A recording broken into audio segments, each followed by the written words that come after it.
Hello everybody, welcome back. It's Creative Redundancy back again, also known as Creative, but all of you out there can call me CR.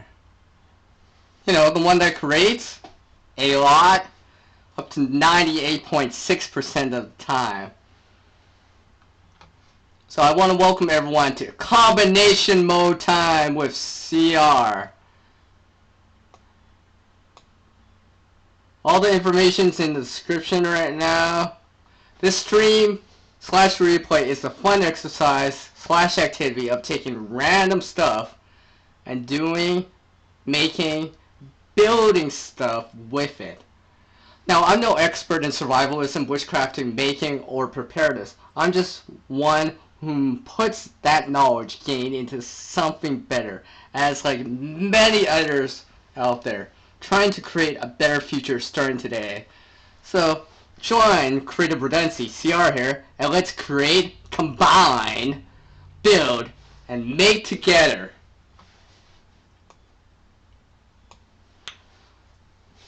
Now, I need about 5 people or channels to start this. The rules are simple.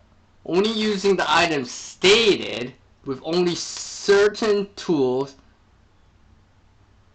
to create, build, make, and combine it in however you can, and create whatever you can. So let's think outside the box today on this live stream.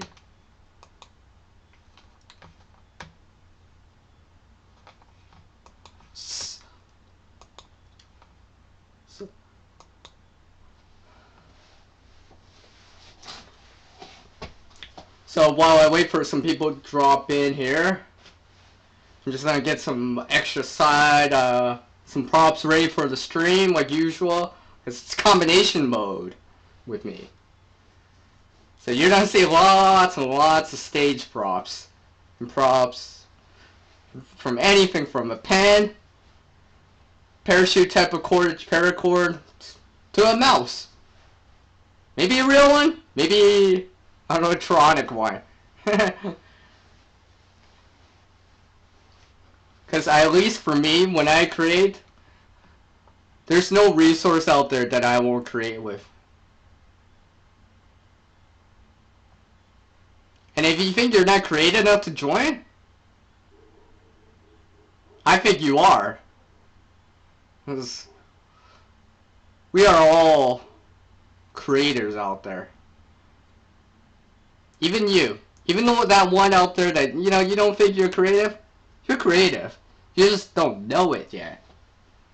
So maybe, just maybe, if you come by and watch this combination mode time with me, maybe it'll spark some interest, some ideas for you guys, things to consider, so you can think outside the box a little.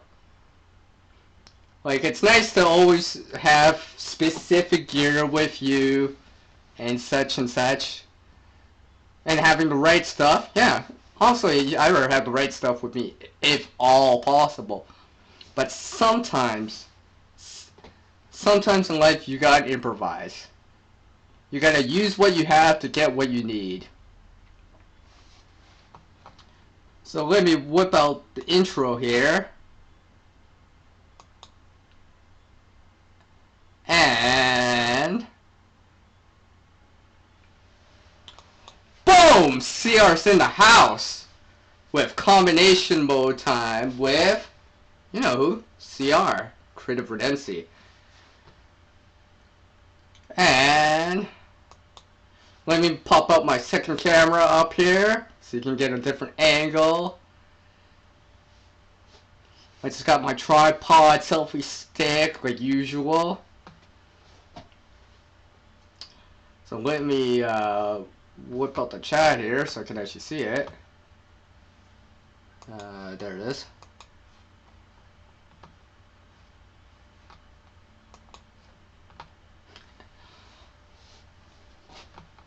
So while I wait for some people to come in and such, I do appreciate everyone dropping by, or will be dropping by. I appreciate it very much. So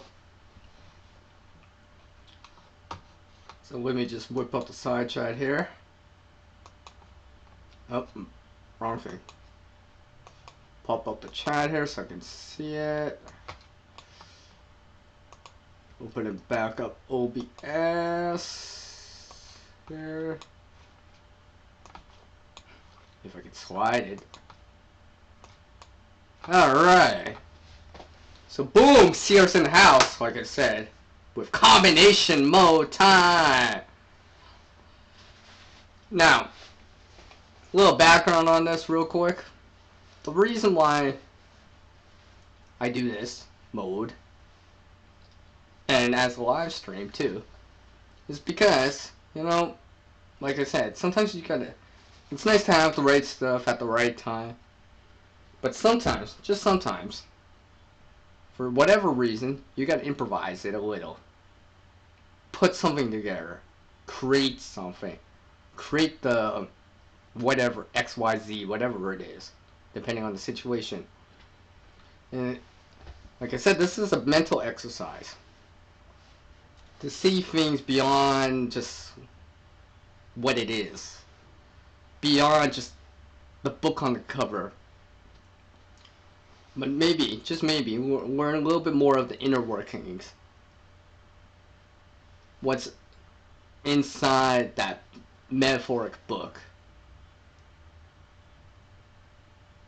So, I'm gonna start real simple while I wait for some people to drop in here. Like I said, this mode is really easy. So basically what would happen is, with people coming in, I have them choose an item, whatever it is. It could be a pen, it could be a pencil, it could be like this green straw right here.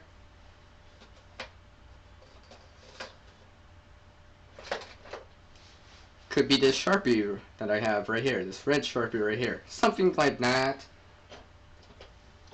Basically, we take all those items, XYZ items, whatever it is, whatever the side chat has in store, whatever it is, and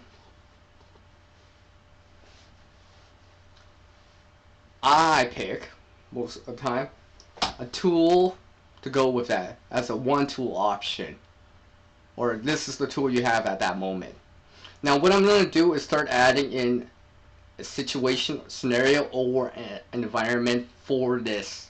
So something like a desert, maybe a deserted island, maybe in the mountains, maybe in the forest, maybe in a cave, maybe you're on a lake, maybe you're in a on a coastal area, maybe you're in a cave, something like that. And we're gonna try to put something together. Maybe, and try to put something as useful for that situation or environment as we can. So let me welcome Gray 1107 into the stream here. Hello Gray, how's it going? And thank you for taking the time to drop in. One of my channel moderators. I do appreciate the support. It's nice to see you again, Gray. Hopefully everything's going A-okay with you.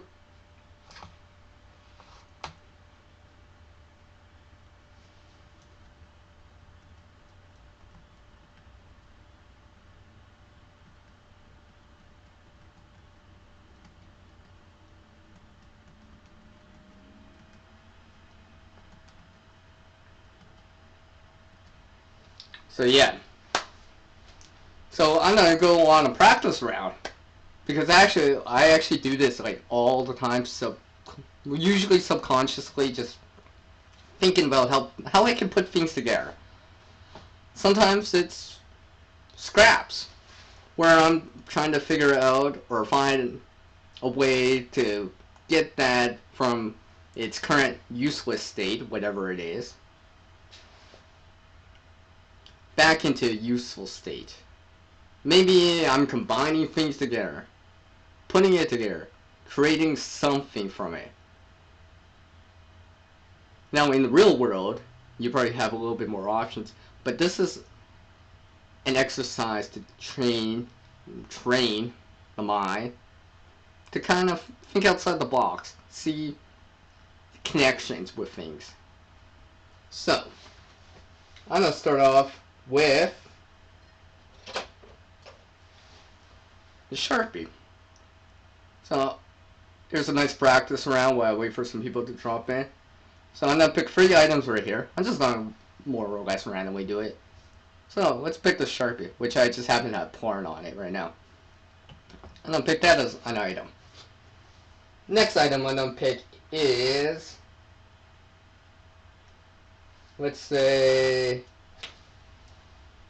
this fidget spinner that doesn't have the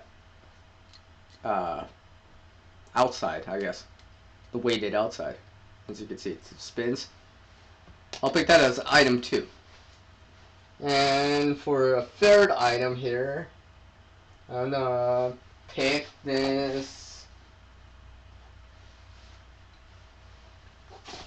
piece of cordage right here. Piece of cordage. That's about, let's say, 2 feet long, for example.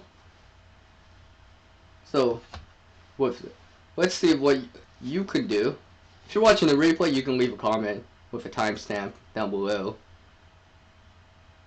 What you can do with these 3 things right here.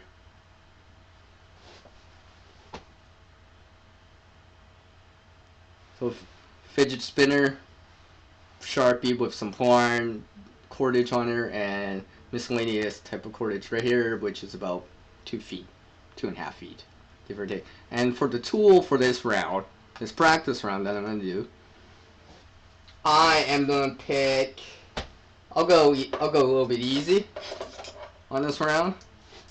This Gerber multi-tool. You know, it's got obviously the pliers on it, stuff like that. You know, standard things you might see: can opener, bottle opener, Phillips, flathead. There's a knife on here, there's a file on here, kind of a serrated type of knife right here. So let's see what we could do with this Gerber multi-tool as the tool of choice and those 3 items right now. Now, let's just kind of analyze or take a look at this stuff. Yeah, let's see what you got, Gray. What can you do with this kind of stuff? You know, if you want to explain yourself or something like that, feel free to write a comment. I don't have slow-mo on, so you can type away. Now, I'm thinking about this right now. I almost forgot. Even before we start the round with this stuff. Let's pick a location or environment or a situation or a scenario. Let's just pick a forest area. It's maybe, let's say, around this time of year. Maybe it's fall. Some of the leaves are falling already, for example. What's up, Riz? Right, still in the house. What's up, man? So, like I said, let's see what we can do with this Sharpie that has some porn on it. This piece of cord that I have right here, that's about 2.5 feet. This broken fidget spinner. Well, it's not really broken, but it doesn't have the outside. But it still spins, so it's got that bearing. Well, line like this can be useful for different things. Here's the Sharpie right here. Yep, it's red. And I got some porn around here. And I got one of those I forget what they call, grip things for your pen or whatever. I got that over top. You'll see why.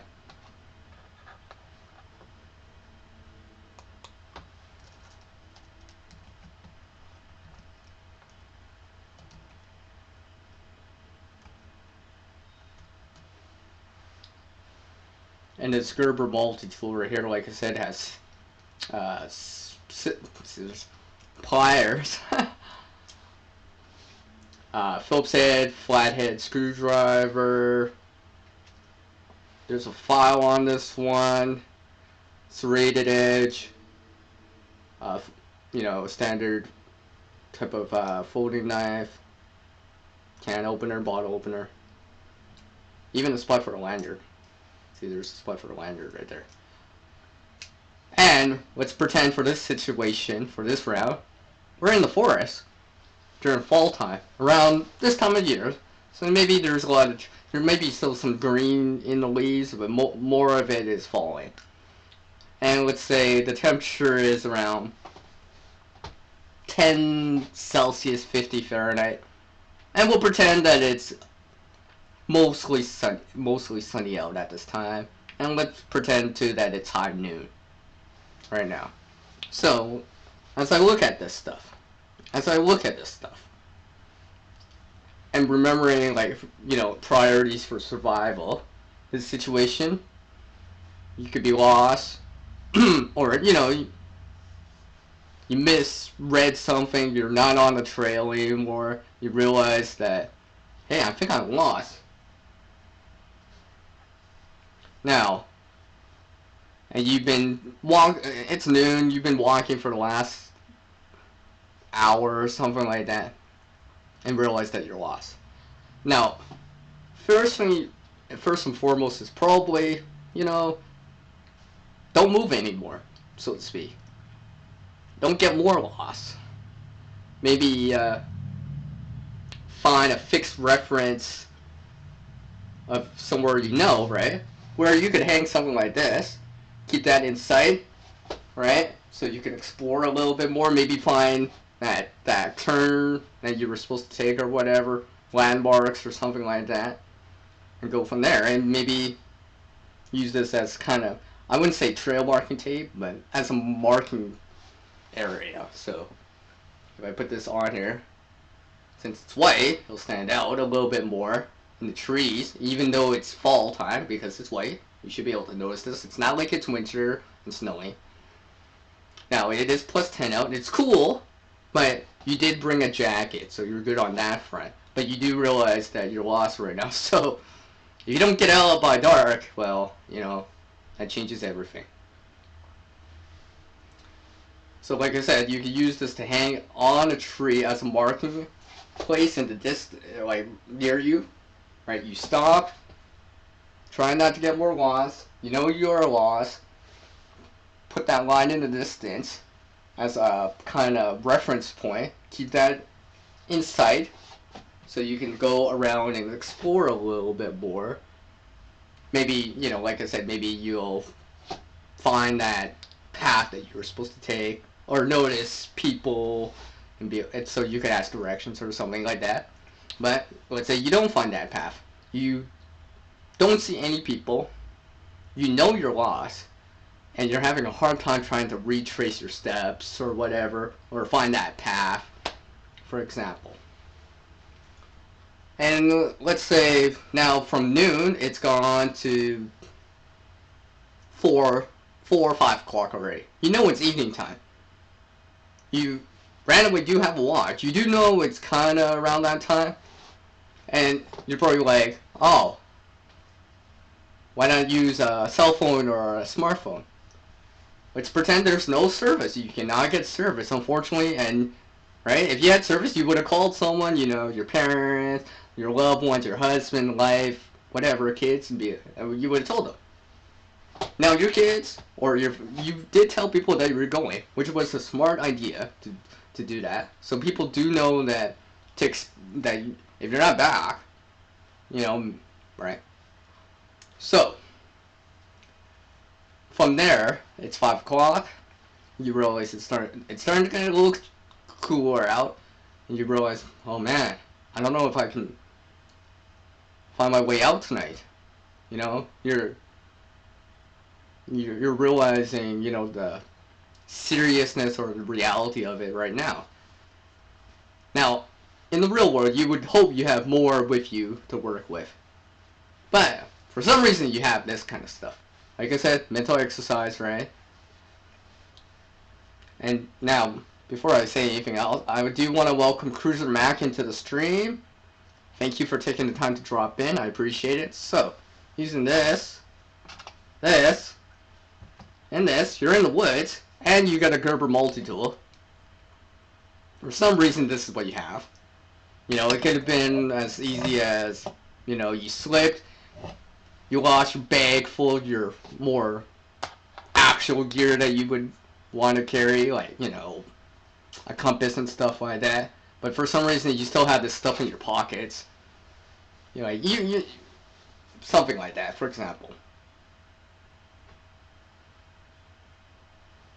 I'm doing well, by the way. Thank you for asking. So it's about 5 o'clock. It's fall time. You're in the forest. Things are starting to get darker. And you realize you can't get out. And I'll add that smartphone or mobile phone in just because of the situation or the scenario for this round. So, a couple of things you probably may be able to do is, I know Grace said make fire. Yeah, it's probably possible. Just because you don't have, you know, modern ways of doing it, like things that strike sparks into some sort of lighter, like I have in my pocket right now, or even something like matches, for example, like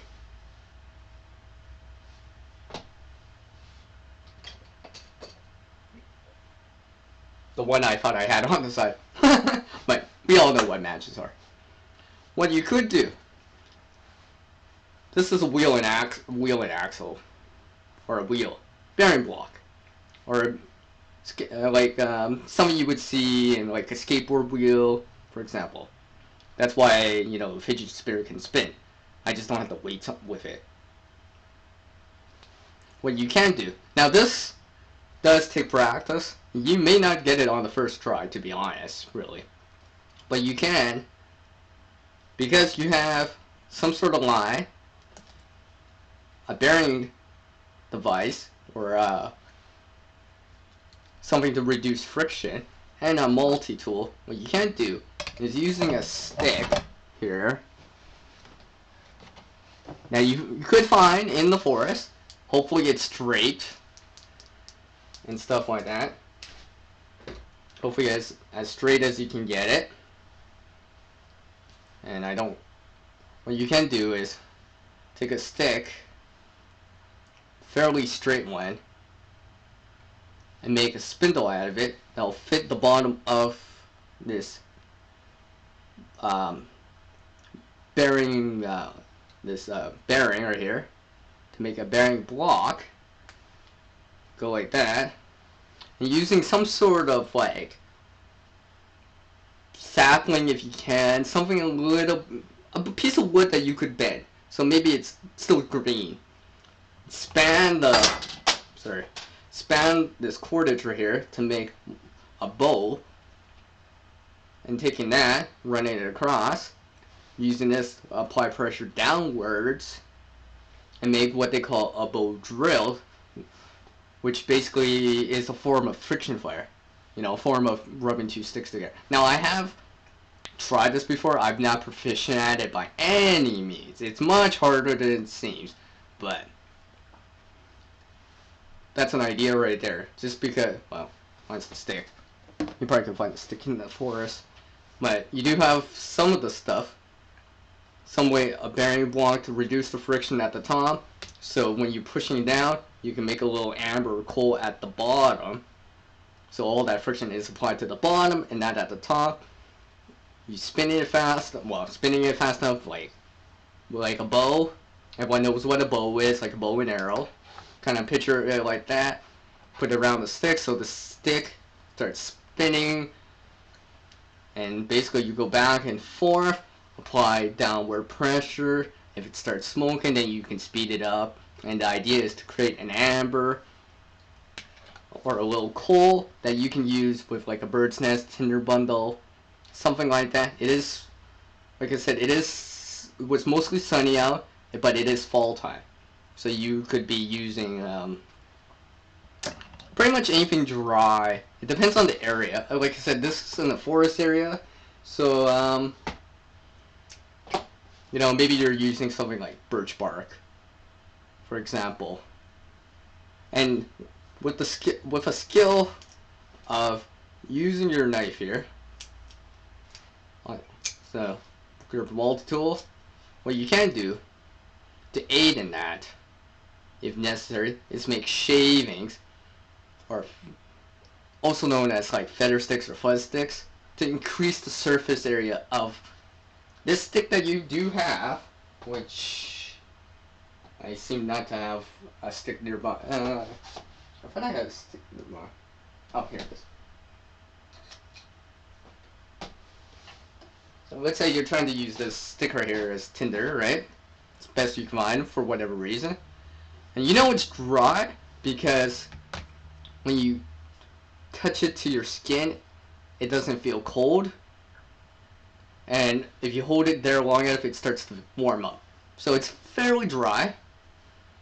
You did gather up something to start making a bird's nest with. Let's say outer barks of something, for example. What you can do is, if you haven't done feather sticks or anything like that, maybe practice it. It's not too difficult. It's not too difficult. But basically, you're trying to increase the surface area of this stick so air can come into it. And when you apply the heat in the form of a coal or an amber from blowing into the flame, because of the increased surface area, air can get in, and now you have a heat source in there. You could, not saying, can't promise anything, but you could be able to make fire from it. So basically you would, now I'm doing this like at a really awkward angle here, and I usually would brace it or something like that, and try to use two hands if possible. But basically, and make sure, obviously, a cutting tool like this, if it's the sharper it is, the safer it is, because you don't actually have to apply a lot of pressure, so you have more control of what you're doing. That's the idea of why a sharper knife generally is safer, because you don't have to apply as much pressure, you're in more control, and you're not fighting it. So you're not like, something like that, where it finally breaks it or cuts into it, but you applied so much pressure you lost control and something happened. What's up, Jace? Let me welcome Jace M Outdoors into the chat, into the live stream. Thank you for taking the time to drop in, Jace. What's up, man? How's it going? Hopefully everything's good. So, now I'm not really great at feather sticking, making feather sticks, but, and I'm doing it at a really awkward angle because I'm aiming up at it. Generally speaking, the idea with feather sticks is to increase the surface area as much as possible. Even if little things like this fall off, right? To be expected. Put that with the bird's nest. Use the feather stick as something kindling, for example, right? Because of the increased surface area. Now, I'm not gonna make that many curls in here, or feathers in here. I'm trying to do this with, like, see, usually I would do it on the ground or something like that, on a stable thing. I'm just gonna do it on the side real quick here. Now, I'm not really great at doing feather sticks, but I'm getting better at it because I'm practicing it. A lot of these skills, you know, you just gotta practice them every so often, maintain it a little, and, you know, you can gradually get proficient at it. Or at least know enough to get by. You know, depending on the situation. So I'm gonna make some feathers. See, it's not gonna be the greatest feather stick in the world. And basically what I'm doing is turning the stick. That way it's kinda more three-dimensional. Now, I made this, oh gee, I made this quite fast, for example, so yeah, I'll show you that. Not my best. Now, if you were only had feather sticks or something like that to start something, like with sparks, like with a ferrocerium rod or something, or even a lighter, or whatever, what you could do is feather it just a little bit more, but very, very as fine as you can to catch a spark or whatever. It'll help. It'll help. Anyways, so there's a feather stick right there. It's not bad. It's not bad, to be honest. I would do it a little bit more and stuff like that. Now here's an example right here. It's, oh yeah. Always put your tools away, especially your cutting tools. Safety first. Here's a feather stick that I made like the other day. Just for fun. It kind of looks like a little tree now. Oh wait, because it's still wood. Anyways, let's see what else. Let's say you say you got lucky, or you had the skill to make the bow drill, and you got a fire going. Now what? Now what? Probably next kind of priority would be shelter. You're kind of knowing now you're not gonna make it out tonight, and something like that. Can't walk out because you're not sure where to go, for example, right at the moment. Even though it's sunny out and you're just not sure, right? For some reason, you know it's in one direction, but you're not exactly sure, so you can't use like the sun or whatever. Like I said, it's mostly sunny on this situation, for example, and yeah, you're just not sure. So you got to spend the night out in the woods on expected overnight stay and something like that. Let's see what else can we do. That's good to hear, Jace. What else can we do with this kind of stuff? Oh yeah, the shelter. Shelter would probably be the next thing here. Sorry, sorry, I just minimized my my windows here by accident. So, shelter. Now, with a multi-tool like this, it's not a fixed blade. It's basically like a folding knife. So I wouldn't per se baton wood with it per se. You might be able to get away with something small or slim, but you're not gonna be batoning like anything over an inch for this. So shelter making. So it's something like a lean-to, something like that, where you lay a stick as a ridge line across. You find an area that's suitable.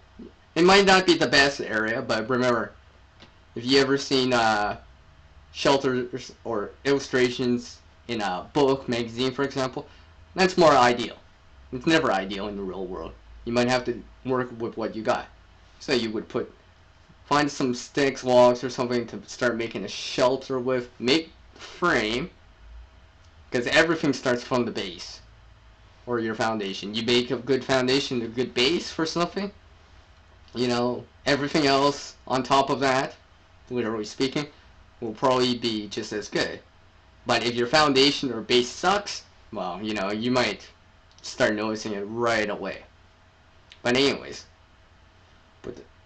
you would put something across to make a ridge line. You know, some sort of long branch, for example.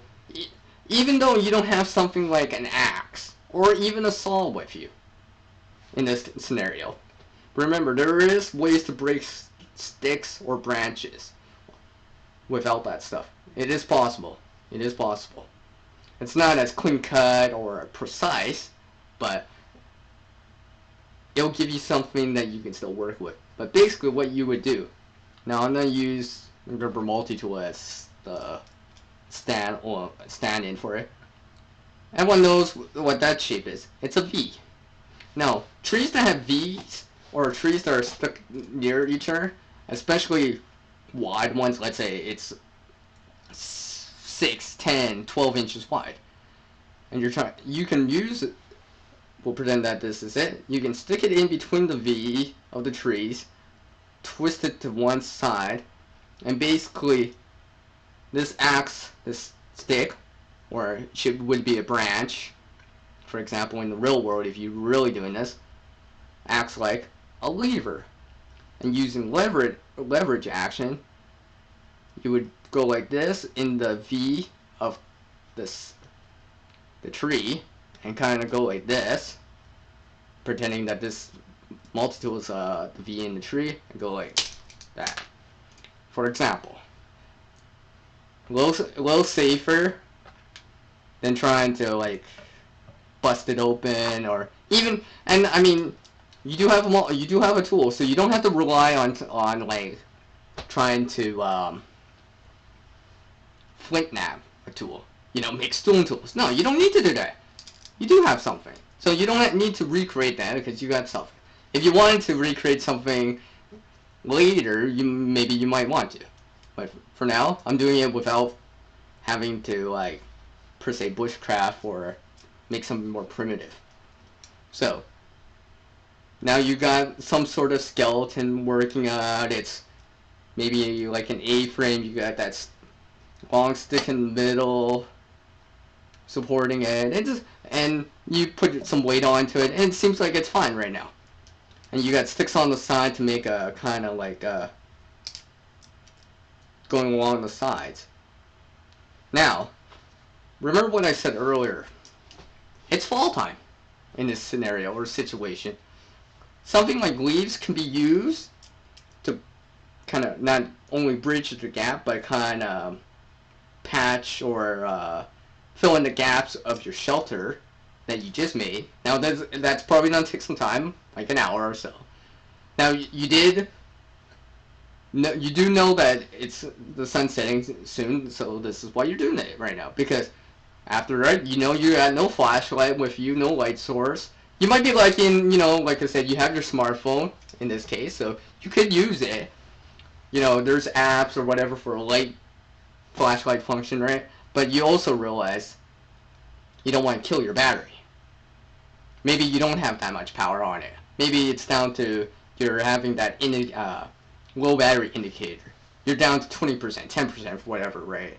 You're like, well, I don't want to waste the battery. I might need it tomorrow, for example.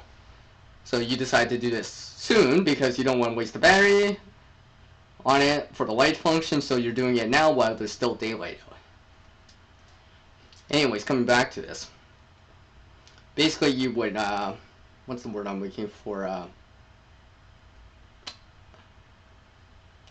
Thatch your shelter with stuff like that. Leaves, little branches that you can stick in between, weave them, and start building up the sides, the walls, and stuff like that.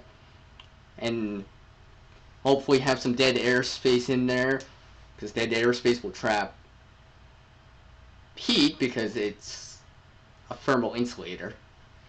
And hopefully you would put something on the ground, maybe more leaves and stuff like that, so you can get off the ground slightly, add some more insulation. So if you really have to do this, and you know that you're going to be spending the night, you don't have to, the ground's going to suck the heat right out of you. Because heat travels from hot to cold. And laying or sitting on bare ground, the earth, and it's just going to the heat's just going to pull away from you gradually over time. But having it elevated, insulated with like leaves, stuff like that, and you're probably going to need quite a bit of it because once you sit or lay on it, it's uncompressed down. So let me welcome into the room here Pooping Android with Andy here. Hello, PA. Welcome back, man. Hello. So, like I said, in this scenario, you got a multi-tool, some little bit of cordage that's about 2 feet, a fidget spinner like this. I know I'm forgetting one thing. Alright. No, I'm forgetting one thing. I know I'm forgetting one thing here that I forgot to put in. What else does it say? Fidget spinner, cordage. I know I'm forgetting something here. Somehow I'm forgetting the last item. Oh yeah, there it is. And this Sharpie here. And this multi-tool here. It's fall time. Sun setting, you realize you need shelter and all this other stuff. I've gone through this, so I'm not going to re-explain it, but basically, you had the skill beforehand, or you got lucky and you managed to get a blow drill fire going, for example. You managed to get a shelter, some sort of bushcraft primitive shelter, lean-to type of shelter using the natural materials out there. You were lucky that there was a bunch of leaves to use. You gathered them up. You insulated your shelter as best as you can. Tried to get off the ground as best as you can. Now what? Now what? Now, if you kind of knew that, yeah, I should be able to get out by the next day, right? You know, water and food probably aren't the highest of priorities. And at the moment, you probably do not have anything to boil the water in, and you don't have anything like a water filter or anything like that because for some reason, you know, you lost your pack or something like that, or you didn't bring them. And these are the items that you just had in your pocket for some reason. You know, this could easily be like shoelace, for example.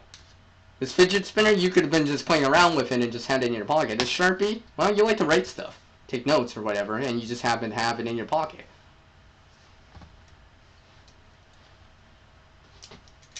So, let's go signaling. You know, a fire, you know, people are mostly done spotted for the most part. Now, since you do have fire in this case, you, like I said, you managed to get a blow drill fire going for some reason, somehow, right? And, or you got lucky, right? You managed to blow it into flame and all this other stuff. And it's much harder than it seems. Not to blow it into flame, but to create the amber. I've been trying. I've gotten a coal, not a coal, but I mean, I've gotten it smoking, but I haven't gotten a coal or an amber and blown it into flame. I think once I get the coal or an amber, personally, I would call that a good success. Because I've blown things into flame before because of solar ignition and stuff like that with char punkwood and stuff like that. Which is a good segue for this next part here. Now, taking punkwood. Now, punkwood is basically kind of like rotted wood. It's spongy. You will notice it. It's very, when you hold it, especially when it's dry, you can squeeze it together like a sponge, and it's very, very lightweight. Now, what you can do is try to partially burn that. So, on that piece of punkwood, it's burnt a little, and you notice that there's a little amber, right? You can blow that, let it appreciate in a little, and let's say it's a little bit dark. It's starting to get darker out. This time of year, right now, it's sunset's around,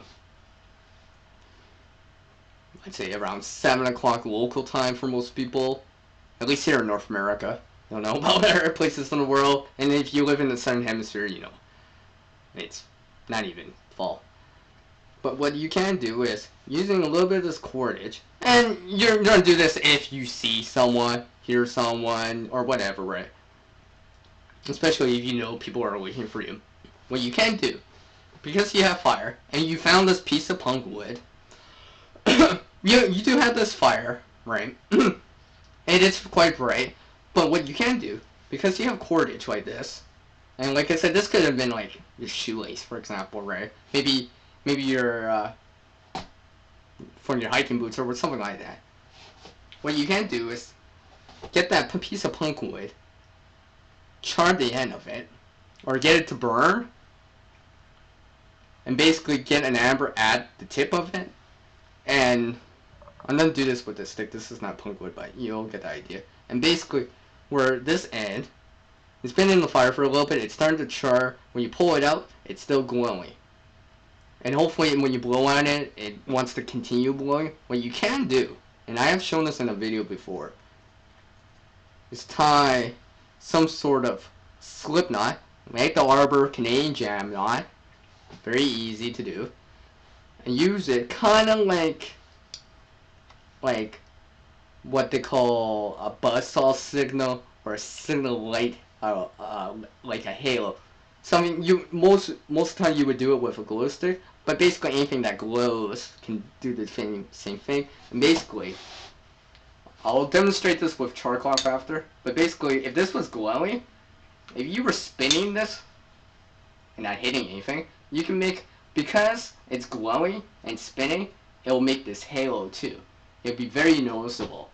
And because it's round, that's not per se something that would stand out. It doesn't look natural. And it doesn't look like someone's just, messing around or something like that. Or, just camping out, right? Like I said, and you can spin. So that's an idea right there. Something I kind of keep in mind every so often because not everyone always carries a glow stick or something like that. But I was just like, well, punkwood glows. It can glow when you char it. Or make punkwood or char cloth with it. So why not? Now, I'm going to demonstrate this real quick with a piece that I have. See, my laptop's sitting on my fire stuff, so I can't get it out right now. Let's see. Let's see if I get something nearby, just to show this a little bit more, which I thought I had more of. Anyways, if I find it, I'll show it. And basically, kind of go from there, and hopefully you'll get found. Because right now, at this moment, you don't have a container to store water or a container to boil water per se.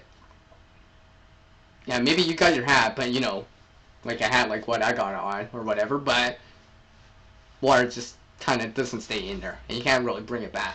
And you don't want to take, depending where you are, you don't want to take your chance with untreated water. Now, if you're really, really thirsty, you might take that chance and hope that you'll get back to, home or civilization before that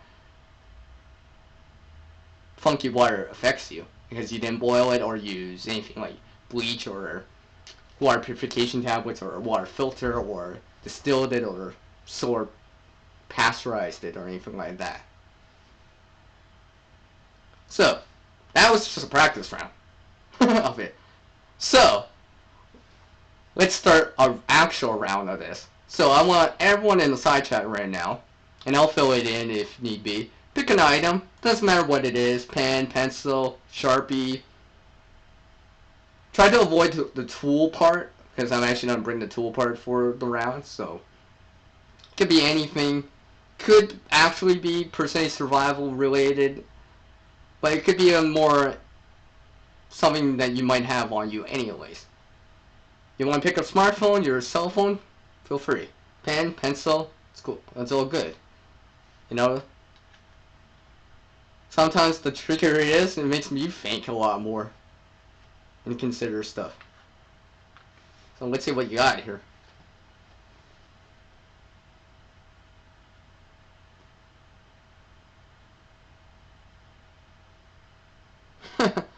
You know what, pooping Andrew, I'm trying to do it on my own. I'm trying to learn from this area. So if this actually was, if I had to go through something like that, at least I know I can do it from the materials in this area. Just so I know it, because I think I don't want to rely on a pre-made bow drill that someone else made, because I wouldn't be familiar with the materials.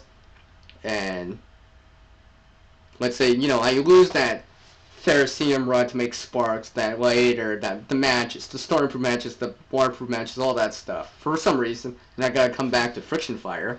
Well, it would be nice to know that, hey, this kind of wood in my area would work, for example. And I do appreciate it, though. I do appreciate it. I've gotten offers before for bow drill sets. I'm just trying to just do it here, just so at least I would know, hey, I can actually do it in my local area. Then maybe later, maybe later, maybe I will see someone else's.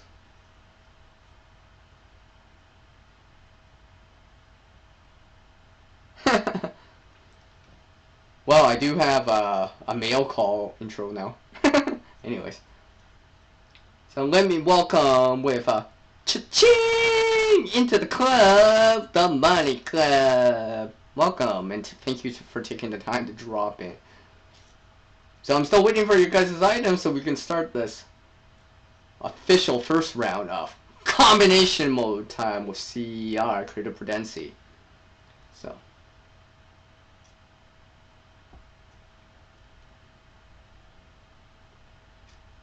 Well, like I said, PA, I want to do it with stuff I can find in this area. Just so I know, hey, these things can work. At least then at least I know. Everyone gets to pick an item on the side chat right now. Anything, pen, pencil, eraser, something like that. It could be, hey, it could be a remote, for all I care.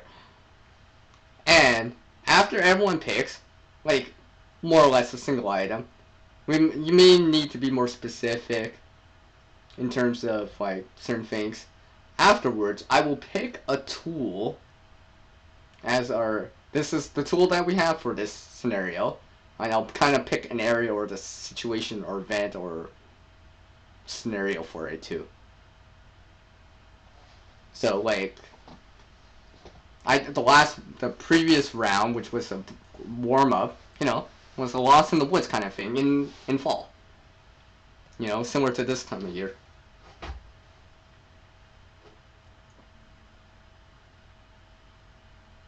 Oh, okay.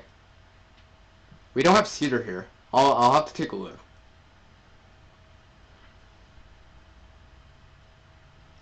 I mean, there's a lot of white birch, pine, and there's poplar here around here.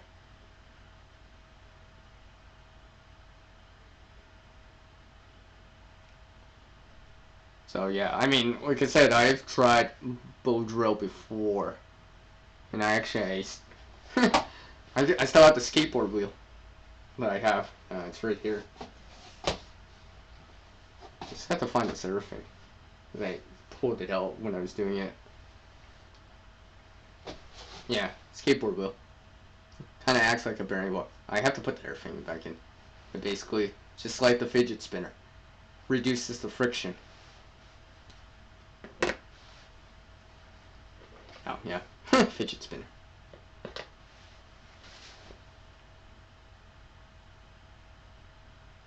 Alright, so Gray's gonna choose some cordage here, some wire, some parachute type of cordage. We'll say,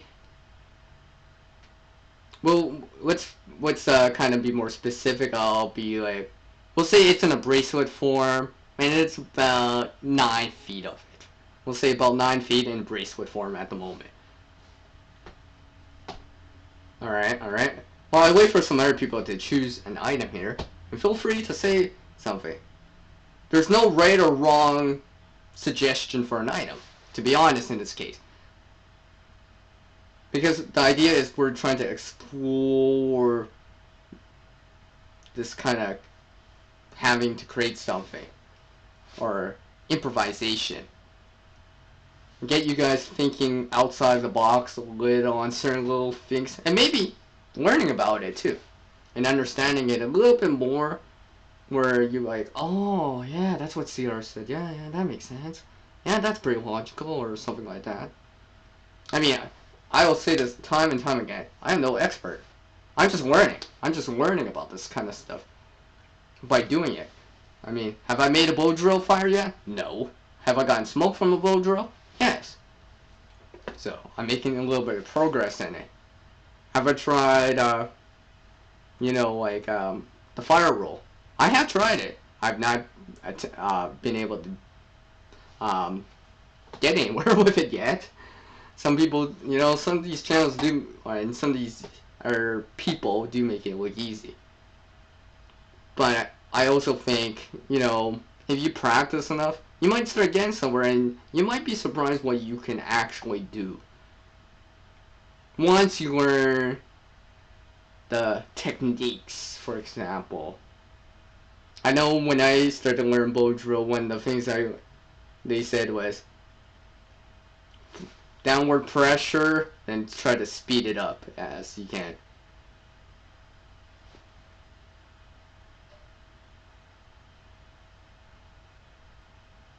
Yeah, exactly, a bracelet. And we'll just pretend it's a standard paracord type of bracelet, nothing fancy in there. There's no ferrocerium rod, striker, or anything within it. And this is not made from like some sort of hybrid type of cordage, like a tiny survival cord, or the ones that have the jute twine inside or inside the outer sheath and stuff like that. It's just basic 7-strand free seven inner strands that have 3 strands each on each 7th. And we'll just pretend that it's black, this piece of paracord, for example. Now, while I wait for some other people to leave something here, and don't worry, if I don't hear anything in the next like couple minutes here, I'll do another practice round. It's all good. It's all good. Besides, it'll give me a chance to practice. Like I said, I never thought I'd be able to make like feather sticks or whatever, but I mean, like, not bad. Not bad for someone that isn't too experienced at it. I've gotten better at it because I've been practicing it on my camping trips out and stuff like that. Pretty much when I make fire now, it's just like, or a campfire, obviously, that's what I'll do. If not that, then, I'm splitting sticks and stuff like that. To increase the surface area. As a wise teacher once told me, and said to me, the secret to fire is surface area. Because surface area allows more air to come in, and once more air can come into a fire, it actually burns hotter. So you can start burning like fuel sources, bigger chunks of wood and stuff like that. So I'm gonna pick an item here, just to get this going a little bit more. I am gonna pick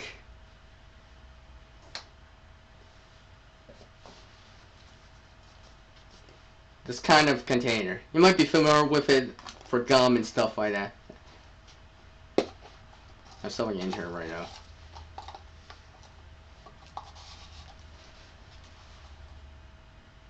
Alright. So we got some paracord, and I got this container as a fill-in for an item here. Let me get some cordage here real quick.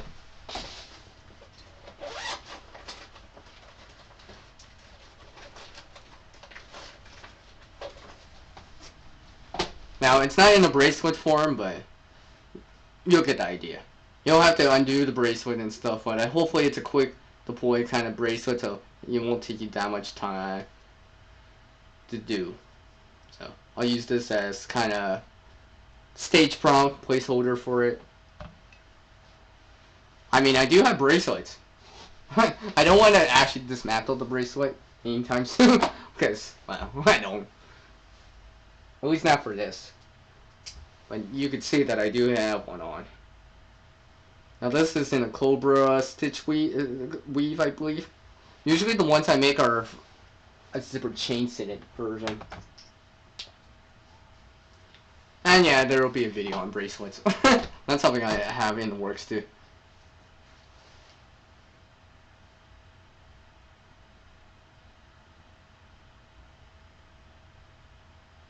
I'll have to look, PA. I'll have to look. I'll have to look.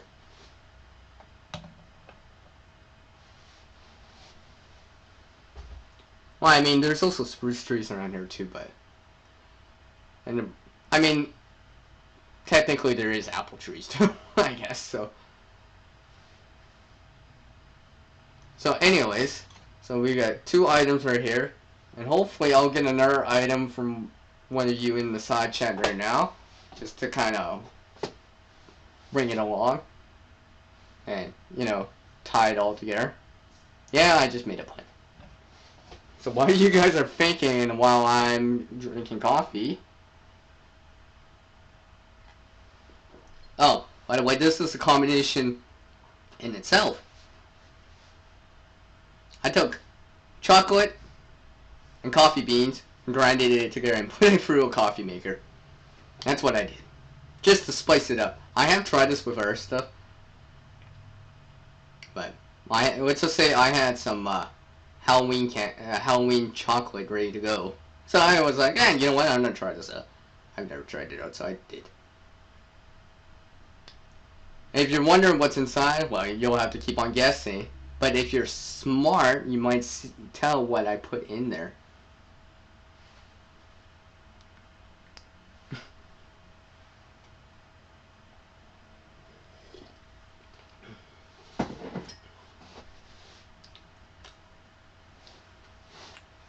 Well, since I'm waiting for people to leave an item here and such, for this scenario and situation, we'll come back. I'll come back and use the Gerber multi-tool here, which, as I said, so pliers, knife.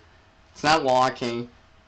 It's got a serrated knife on it, Phillips head, flathead type of screwdriver. It's got a can bottle opener, and you know the pliers. Well, that'll be the tool for this round.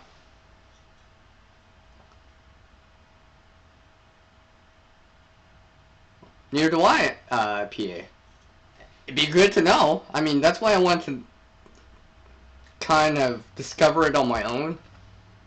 So, I think more importantly, it's better that I find out for this area and actually use the resources in this area. Not saying I don't want anyone not sending me anything like that, but I want to learn it for the sake of learning it, so just in case something did happen, at least, you know, I could be like, hey, if I combine these two things, for example, I could possibly get a friction fire. Because randomly I would have cordage too. And you saw that bracelet that I just put on the screen, so I got that too. Even if I don't have anything. Let's say I'm not wearing the shoes that I usually wearing sandals, something like that, you know, without cord on it. I want to still have the bracelet.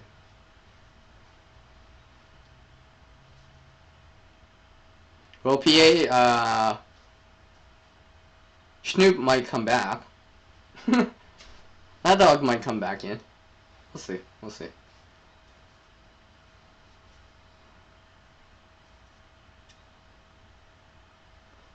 See, here's another version that looks very similar to Slipknot. I'm trying to remember what this is called. But anyways, it's basically more like a friction type of Slipknot. It's not that hard to make. I started using it a little bit more. Now this is definitely longer than 9 feet. Well, I'll round it up to 10 just to make it even. Actually, I think this actually might be 10 feet. Yeah, okay, it's a little longer than 10 feet. So, you managed to get about 9-10 feet of cordage out of that bracelet that you kind of dismantled, whatever. It's just basic type of parachute type of cordage, so 7 inner strands, and each individual 7 strands has 3 additional strands on it. And it comes with that outer case or sheath. In this case, it's red. The inner strands would be white. And you got the Gerber multi-tool, and you got this container that used to have gum in it, or mints, or something like that. People might be familiar with something like this with popular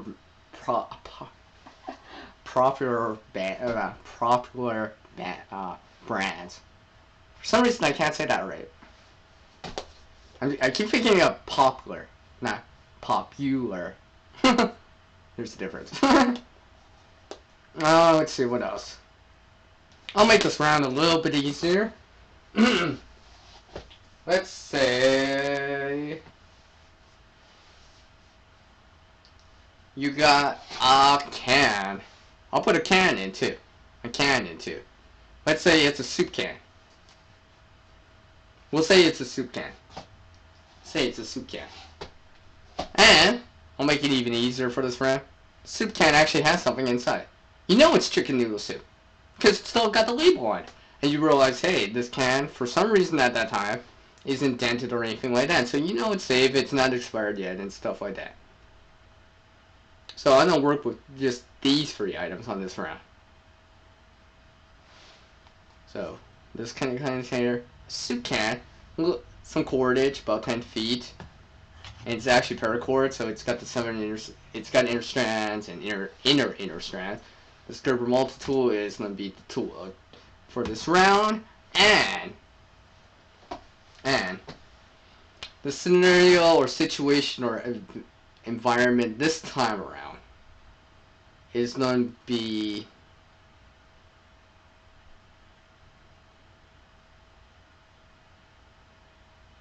you're in the desert.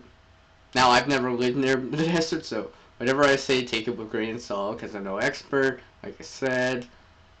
But this is just for hypothetical reason, hypothetical situation. So you're in the desert, you know, and you're lucky this time of year. It's not that hot.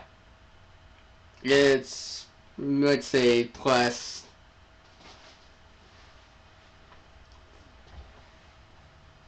20 Celsius, 21 Celsius, so about 70 Fahrenheit. And this is, you know, it's around, let's say, noon. And summer, it's kind of like spring, summertime. So there are leaves on the trees and stuff like that, but it's nowhere as warm as it is a couple months later. You got wasps. Let's say you rode an ATV, some sort of motorized vehicle, and you get stranded. It stops working. You flip it. It's out of commission. For example, you have the stuff with you for some reason. You brought gum. You had a can of soup in the back of the ATV for some reason, and stuff like that.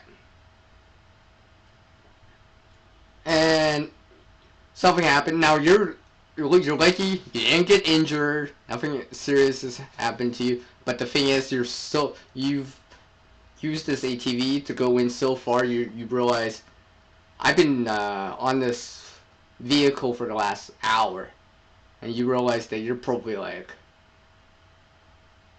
50K in. 50K in. 50 miles in, give or take. So you realize, you know, I might not be able to walk out tonight, per se. I might not have enough time. So, let's analyze this or evaluate this kind of situation. Maybe, okay, so you were smart. You did tell people where you were going. So they do know that you're out, you know, with an ATV and kind of just having some fun, right? Maybe you were with someone else, but in this case, you're not. And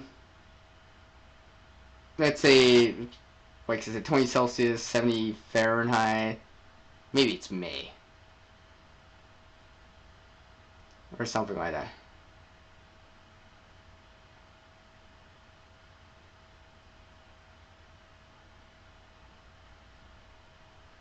That almost sounds like me, PA.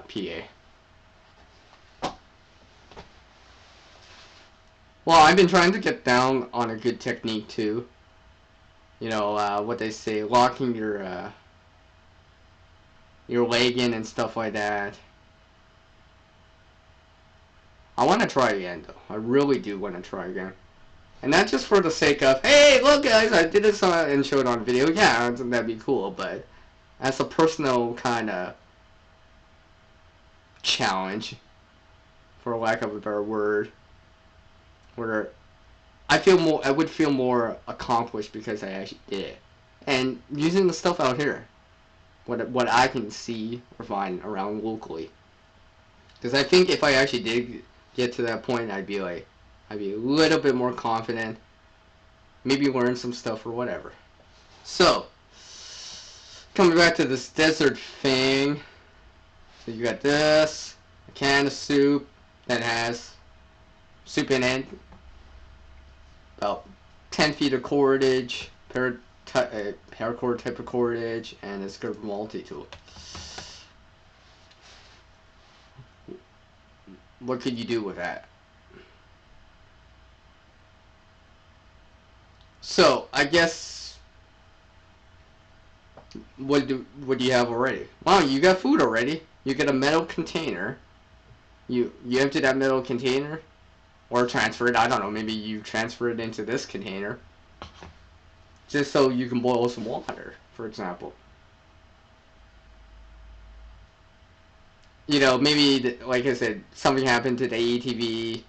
Maybe it fell down some steep thing. You managed to get out unscathed, for example, because, you know, you jumped off or whatever.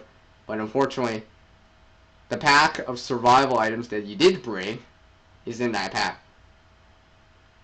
And it's at the bottom of whatever, and it's way too far down. And you can't, there's no clear way of getting to it. But you somehow have things in your pockets still.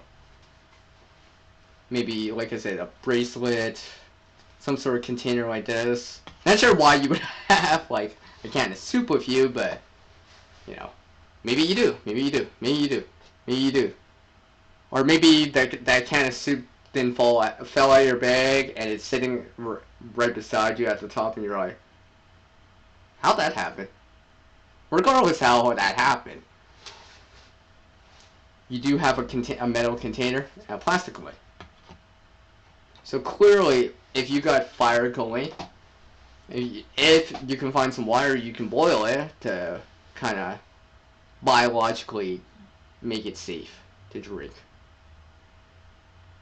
And maybe you're using this to store what was in that can. And you put it back in the can, and then you heat up the food. For example, like the chicken noodle soup. Now, I think in a desert type environment. Now, I'm no expert in it because I don't live by one. But because you have, what I'm saying is, geez, I'm losing my track of thought right now. Yeah, I guess I probably should have more water, more coffee here.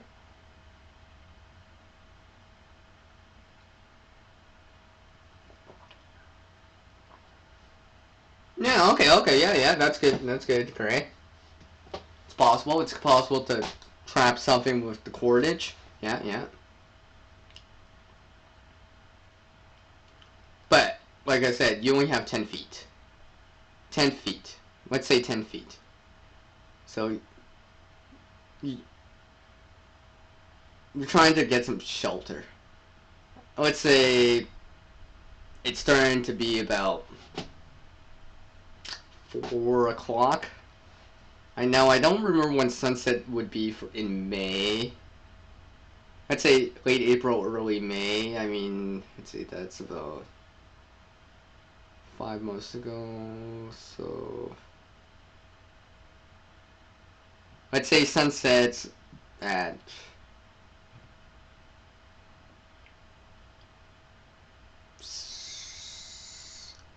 8 p.m. You came in that afternoon, something happened, can't get out. You can walk out, but it's going to take a long time. Because it took you over an hour just to ride an ATV in. To walk it back out would be way different. And, you know, the terrain of the sand might slow you down a little.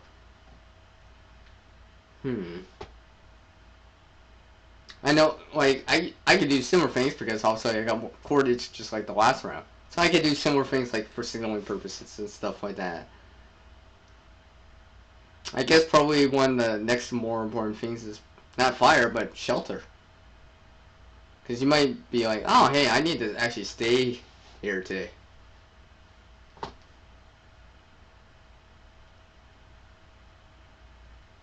Oh, do you money club? Okay. The reason why I bring up the ATV is I have seen this video about, and this is based on a real survival situation. Now, you know, story details, even the person names can differ or whatever. But basically, what happened was they were on an ATV during winter, early winter, late fall, early winter. Their ATV tipped, you know, on a hill, you know, something like that. That could easily happen to anyone, and you can lose control. And what happened was, if this was the ATV, and he's riding on the top, like this multi-tool. What happened was he flipped it. Its legs are pinned from this ATV, and he can't lift it. He can't lift it. It's not because he's too weak. It's because he can't get the right angle because he's at the bottom, underneath it. If there was someone else could easily just push it over. But because he's at the bottom, he doesn't have the leverage as much as he would at the top. Legs are pinned. He's like, and this is something to think about. He has survival gear on the ATV though, and it's kind of chained there. It's there. He can see the survival gear. He's like, he's got cooking pans, water, food, rice, beans, all this stuff, right? He was ready for that. But this is the big but right here. Can't get access to it. Can't get access to it because he's pinned, so he can't undo the chains and release it. And basically, in a nutshell, he tried a lot of different things, and well, he made it out. But just something to keep in mind: just because you have gear doesn't always necessarily mean that you'll have access to it. Because there's a perfect example right there of what I saw in a video, and it's supposed to be based on a true story and stuff like that, where, yeah, you got life-saving gear nearby, but you cannot access it for whatever the reason is. And so you gotta improvise with what you got on you, and this is why I'm bringing out combination mode time with you guys right now. Just so you guys can start thinking about that stuff. Just considering it. I'm hoping that none of you out there will have to actually do this in the real world. But if you do, maybe doing this, practicing it, learning a few skills, like, and stuff like that can make all the difference in the world and give you kind of something to work with. So let me welcome into the room here FFP, Food Forest Permaculture with Howie. Howdy do, Howie. Hi. And, I cannot forget. Can't forget. With a special maple leaf. Because this guy lives here in Canada, so I hope you had a good Thanksgiving, by the way, Howie. Anyways. I feel like I'm missing something. Wow, Money Club. If you say that, then I'll give you a special maple leaf welcome too, by the way. Anyways.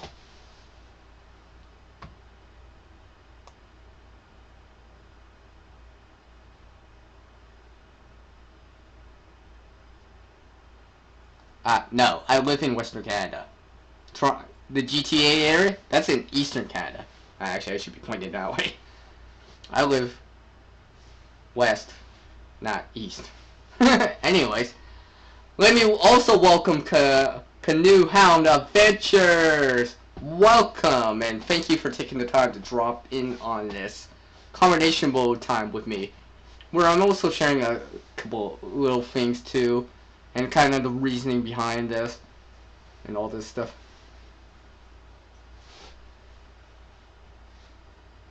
Oh, that's a good tip right there, FFP. Go slow. Go slow. Especially if you're on your own. Right? Sometimes you push it too hard, go too fast, rush too much, you start making mistakes, and next thing you know, you're that kind of guy that just fell off an ATV, and that ATV, a couple 100-pound ATV is pinning your legs and you can't get out. And you have life-saving gear on the ATV, but you can't access that gear. Because, I mean, like, if you think about it, that would be such a hit to the morale right there. And stuff like that.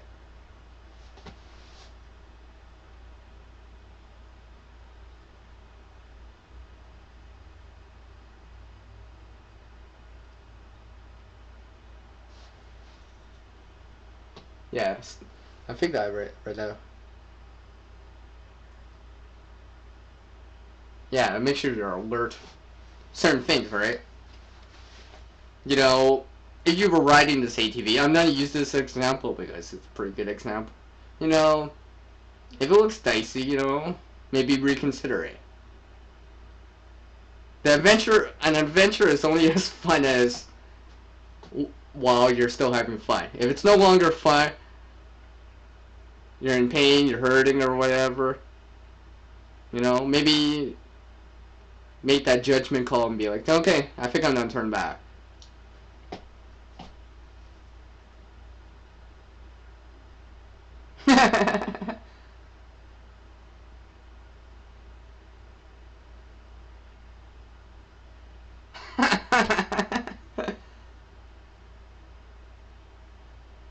Oh, that's cool, FFB.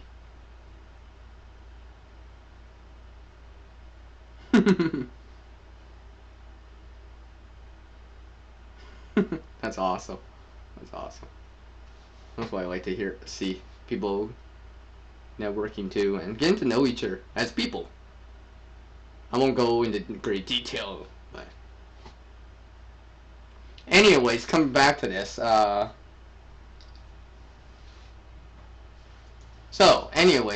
You're in a desert area for some reason. You got some coordinates. You got a can of soup, this container right here, and this Gerber multi-tool, which is right here. And you had a paracord bracelet, but you've undone it, so you got about 10 feet of paracord. With 7 inner strands, and it does have the 3 inner strand, the 3 strands of 1/7 of those strands. I think that makes sense. And you're in the desert area, and you do realize that you're lost. Like, let's say you did something with your ATV, like how I said. It didn't pin you. You were lucky it did not pin you. But you do realize you cannot drive out now. And you're 50 clicks in. At least 50 clicks in. Maybe 100 clicks in. So walking, although you can do it, probably, it would take at least 8 hours to walk back out. You know, maybe you were following steps, tracks or whatever. But you also realize you have no flashlight with you. The time is about 3 o'clock right now in the afternoon in this scenario. And you do realize it's maybe around May, it's 20 Celsius at that time. But you do realize it's about May. Sunset is around 8, 9 o'clock, give or take. And you're like, yeah, I can't walk out before sunset. And I don't want to walk in the desert while it's dark. For example, right? I don't want to get more lost. Because no one wants to get more lost when they're already lost or in trouble. Because that's just compounding it. So what you decide to do, you're just like, you decide to spend one night and early in the morning, then make that walkout. That's your plan. That's the plan anyways. And these are the items that you do have with you.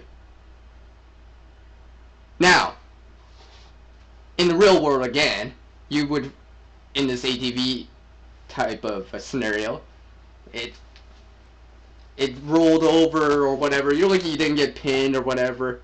Flat tire, something like that, so you can't get out. You can't get out the way you came in. Your transportation's gone or not working. Now, if you still can get access to the ATV, you may want to consider cannibalizing something off of it. You may want to consider that. I mean, you know, if you gotta make that judgment call where, you know what? What's more important, your life or the ATV at that time? Because right now, at that time, the ATV is not helping you. You can always get another ATV. You can always get another ATV, you know that, right? But you're just like, yeah, I probably should use the stuff on that ATV if I can. If you can. But, let's say in this scenario, you can't.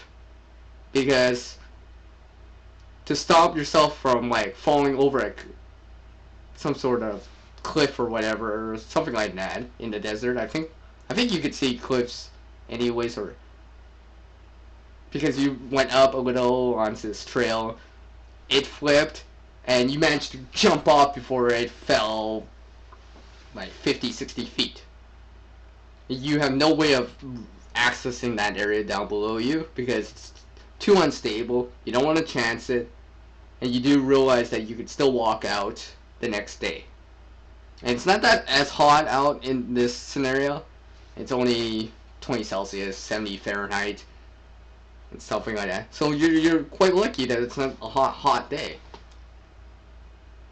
You did have water before you left, so you should most of the time be you should be able to not need water for this night. But you are lucky. You do have randomly a can of food. Maybe before it flipped, it fell out, and it's sitting on the top of the bank or something like that. And for some reason, you had a container of gum that you just finished, and you had one more in there, and you're like, okay, well, I have this gum right now. You know, maybe get something into you, start thinking again, rationalizing it, start thinking clearly, and all this stuff.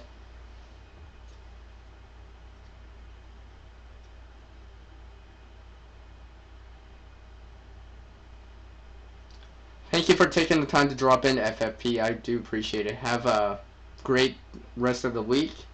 Thank you for taking your time to drop in. I appreciate it. What's up, iPod? Ah, nice, nice, nice, nice. Nice. I think you're familiar with this mode for me. So, you're in the desert, your ATV, you just trashed it. You can't get to it. You can't get access to it for just the way it is at that time. Or if you could get access to it, it's kind of dicey. And you realize, hey, if I twist an ankle right now, I have to walk out on a twisted ankle.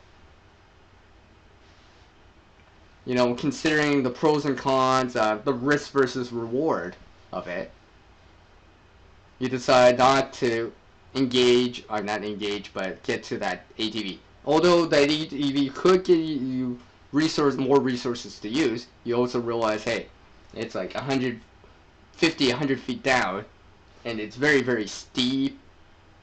And if I twist an ankle or something or fall, you know, you could be compounding the issue or the problem at the moment.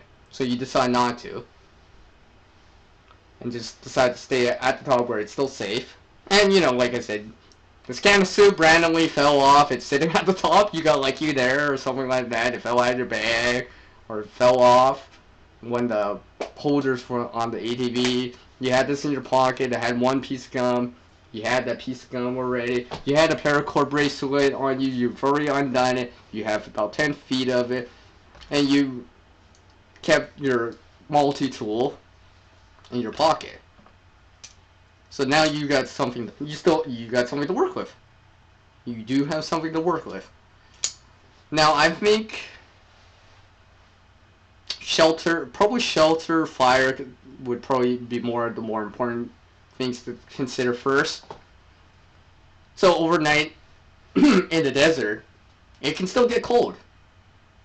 It can still get cold. The temperature can fall closer to the freezing point. And you kind of know about this a little because you've heard stories or whatever. So you're like, okay, you're thinking about it. You know, and 4 o'clock's coming up. Like you have a watch or something like that. Let's just pretend. Or let's pretend you do have a smartphone. There's no signal though. So you can't call for help. There's no signal. You can't call for help. But you do realize it's about 4 o'clock. Sunset's around 8 o'clock in about 4 hours. You know it's about, let's say, an 8-hour walk at least to walk out if you're fresh and you keep a certain pace. But you also realize, do I really want to walk in the dark? And we'll pretend that in this case you didn't take the time to charge your phone beforehand too much. So you're down to that last, let's say, 20% on your smartphone. And you decide, instead of, you don't want to walk at night, And you don't want to take a chance of getting lost at night, because you could use your phone as a light source, but you also realize, hey, if I get more lost, I'm just compounding that kind of situation even more and making it worse for yourself. Sometimes it's better to try to make things better than worse. So you're like, okay, I'm gonna stay the night. At least in the morning, I do know, you read the forecast. It's not supposed to rain or anything like that. It's not supposed to rain. You're in this desert area. Tomorrow, you saw the forecast ahead in advance, and you're like, yeah, it's supposed to be sunny. And people do know that you went out.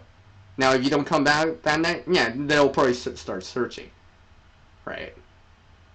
Or someone might come looking for you. So you decide to hold tight, not get more lost. The only thing is, you didn't specifically tell anyone exactly where you're going. They just know you're out on ATV, and you decide to be more adventurous and go, I'm gonna try this area. And that's where the situation happens. So I think for me, I would be like, okay, fire and shelter. At least that much. Like I said, you have a can of soup, so that's metal. If you find water, you can probably boil with it and stuff like that. And you have another container to put extra whatever in. But the thing is, you need fire to boil that water. So, where's that come back to? Bow drill. Friction fire with the cordage. And like I said, you got a multi-tool, so you can manipulate some of that wood out there. Maybe you get lucky. And find something that will be suitable for a bow drill. And with a little skill and foresight, you actually have tried it before, and you get lucky, you actually do get this to go, or something similar to it, and you got lucky. You're like, yes, right? It's starting to raise your morale because you just made fire from friction, and you're not as you didn't think you had it in you, or you tried it before and you've gotten it once or twice, and you're like, oh wow, I just did this in a real situation. Because the motivation is there. And you got lucky, right? Maybe you found the right sticks and stuff combination of stuff, and it did work. Now, shelter. Like I said, I don't live in a desert area, so I don't know much about the environment as much, but because also you don't get trees like in a forest area, stuff like that. Now, I guess try to get off the ground, I guess. So at nighttime, you're insulated off the ground a little bit more, maybe like grasses or whatever, something like that. Something to kind of aloft you a little off the ground, so it'll be like around like whatever thickness, and then it'll compress down. You'll be off the ground a little with that trapped dead air space. You feel a little bit warmer. At least your back does. And you make something primitive to make a shelter with. It's not the best because you don't have a lot of building materials to use. So then what? So while you guys think about that, and then see the chat right here. True, yep. Most of the time the rule is to stay with the vehicle. True. What I'm saying in this one is you cannot get access to the vehicle because it fell down. It's 100 feet down. It's too steep. You're not going to take the chance of walking down and trying to get it, or even acquiring resources from it by capitalizing it, because you did this risk versus reward thing, and you're like, if I twist an ankle, it's going to take me twice as long to walk out, if I had to walk out still. And most likely you're walking out. And you kind of figure it would take you at least 8 hours to walk out fresh with 2 legs. Just imagine with a twisted ankle or something like that. That'd take you twice as long at least. And on the same show that I've seen that guy with the ATV who got pinned, I've seen other stories, real life stories, where they say stuff like people getting a broken pelvis and stuff like that. I'm like, oof, that'd be awful. Because if you get a broken pelvis, that's probably even worse than a broken ankle. Because basically, if this is your body, only soft tissue is connecting your top half to your lower part of your body. And without your pelvis, you cannot stand because there's nothing to support it, and all this other stuff that comes along with it. And like I said, this drop is pretty steep. You were really lucky that you did not just fall off with it, because you jumped off or whatever, right? And that's where somehow this can flew out, and you managed to have that. And this gum's in your pocket. You had the paracord bracelet on your hand, arm, or whatever. You had this Gerber multi-tool on your belt or something like that in your pocket that was zippered up and stuff like that. And you still had something on you to help you along.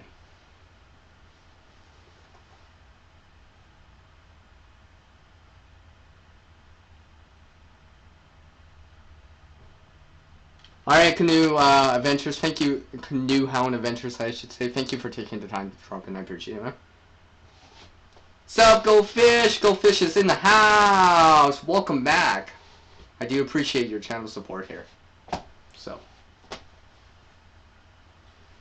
I don't know how long you've been listening, Go Fish, but combination mode is basically where the audience picks stuff and we try to put it together into something useful. And this time around, for this session of it, I am also giving an environment or situation.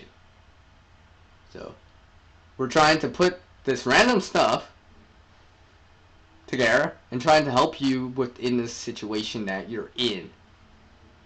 Because, it can happen. It can happen. It can happen to the best of us. Where,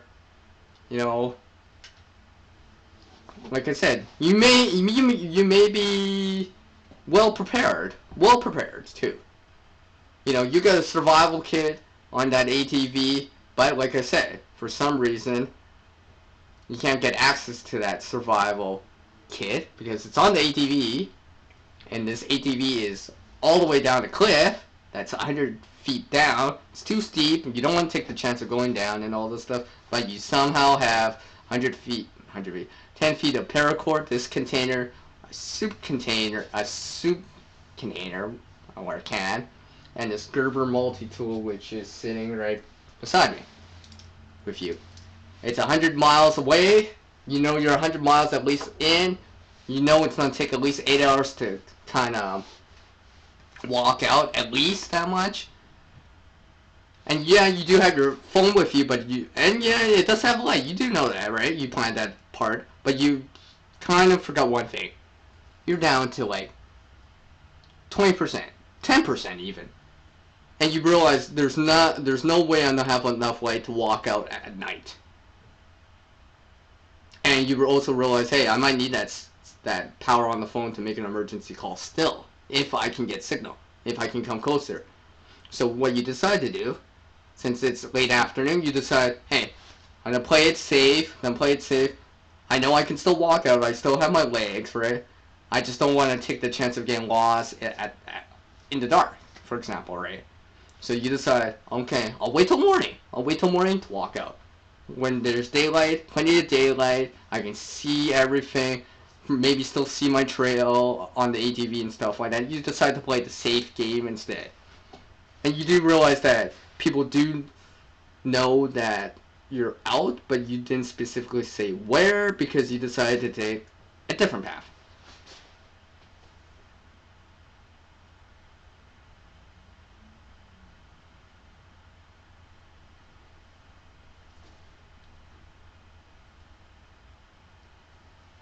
So yeah, that's where this scenario comes from. So basically, what I talked about the fire and the shelter. If with a little skill, little knowledge, you might be able to pull it off. I wouldn't say it's the easiest thing, but It can be done. It can be done. People have done it. Now, if you're a little bit more knowledgeable and skilled, you might be able to do it without, you know, cursing at it and getting frustrated. You get that fire going. You get out off the ground a little. Overnight temperatures go down to, let's say, 40 Fahrenheit plus 4 Celsius. You wake up, your back's warm, your front a little chilly, right? Maybe if you were lucky, maybe you had something else to put on top of you, like a blanket. You wake up, you know, you're still fairly warm. You haven't broken any bones, right? And you realize, hey, I can see the ATV trail still. And you follow it out. Back to civilization or back home again.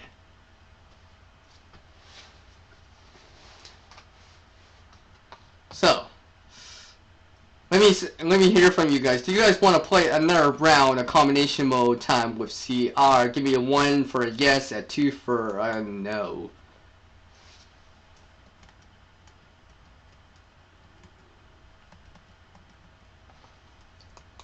And like I said, this, like it says in the description, you know, the rules are simple, you know, just using the items stated and with only certain tools. Usually what I say. Usually it's a multi-tool or something. Create whatever you can. And in this situation, help the situation become better. So, try to make things better with this combination of what you're putting together or making, instead of making it worse. And try to help you in this situation so, hey, this does not help me get out. This does not help me stick out. This does not help me stay warm, you know, and such.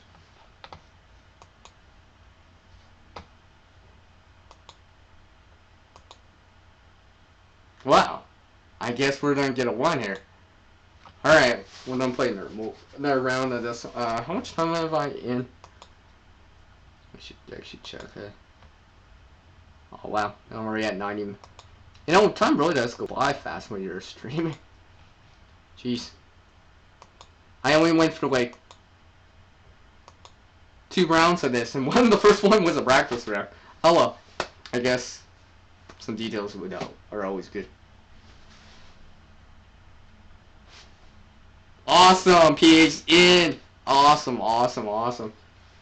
Probably the only thing I need to do is do number 1. The real thing. So, yeah. I'm just saying, I just had coffee. I just drunk a whole bunch of coffee on this, and on the previous stream, so, you know, it's gotta come out eventually. So, right now, everyone that's participating for this next round of combination mode time, let's pick an item. Let's, you know, try to pick something a little bit different. A little bit different. Let's go with something a little bit different.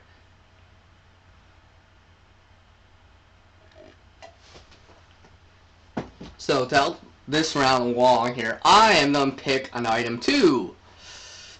And yeah, just pick an item, you know, pen, pencil, something like that. It could be a fork, a spoon, a spork, or a spoon, utensil. Maybe you want to pick, like, don't really pick like the tools per se, because I'm going to pick the tool for it. But, you know, you want to pick some more paracord or whatever, feel free. So, while you guys think about that, I will drop an item, my item for this round. As I just take a look. Alright. Right here. Some sort of, what's this called? I should remember. I keep forgetting. It's not triangle bandage. Well, anyways. Come on, side chat, help me here. I'm trying to remember what this is called for some reason that it's not coming to mind. It's not gauze or anything or triangle bandage. It's like bandage. You know, that stretches. I can't remember what this is called. Keys? Alright. Alright, gray. Keys. Okay, we'll pretend it's a standard keys. Alright. Alright, I got keys from Gray. Do I got something from, iPod and PA here.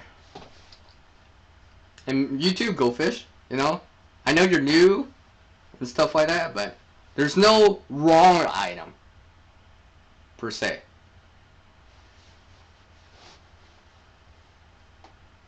Oh, I know that. I know that. I know that PA. I know that PA. The idea, like I said, this is just kind of, and it's an exercise. It's an exercise. It's an exercise. Oh yeah, an ace bandage. Man,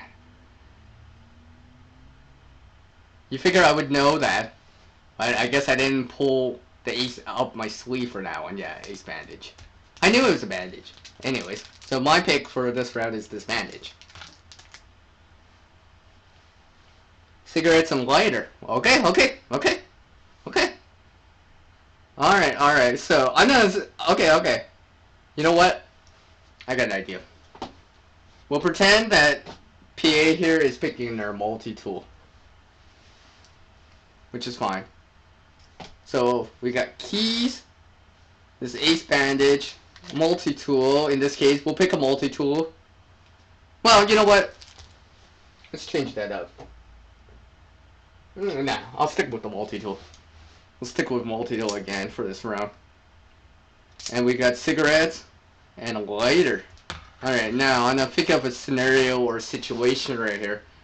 Now, just because these items are kind of really useful, obviously, and stuff like that. Oh, and I almost forgot the tool for this round. Even though PA already chose some sort of knife, multi-tool or whatever, I'm going to pick another tool here. You just somehow... I'm going to pick this file. So, I'm going to pick this round file right here.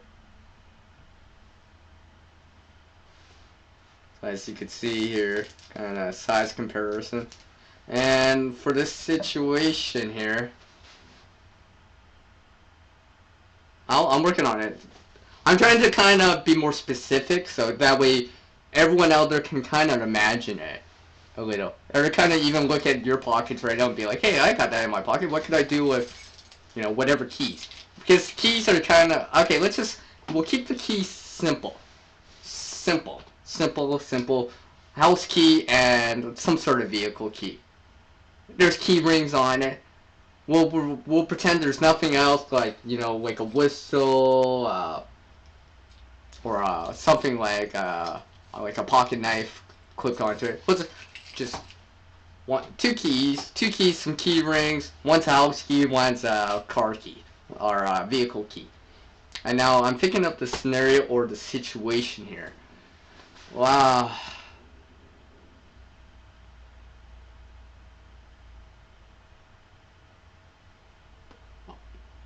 Okay. I have one right here. And it's probably possible. I don't know how likely this would all come together like it, but this situation, you lose control. You lose control of your vehicle, and it goes over a barrier on a bridge, and your vehicle's in the water. This can happen, by the way. This can happen, right? And for some reason, you have these items. Maybe they could be easily. I mean, the keys could be they're in the ignition. You have this kind of lighter, cigarettes in a bag or whatever. Maybe it's a purse or something like that. Yeah, you know, maybe they're in a purse or something like that. Or in the glove box or something like that. You know you have that stuff. You know, oh yeah, I gotta pull that stuff out. And let's just say this kind of bridge is kind of out of the way more, so it's not as near to civilization as it is. Let's say it's at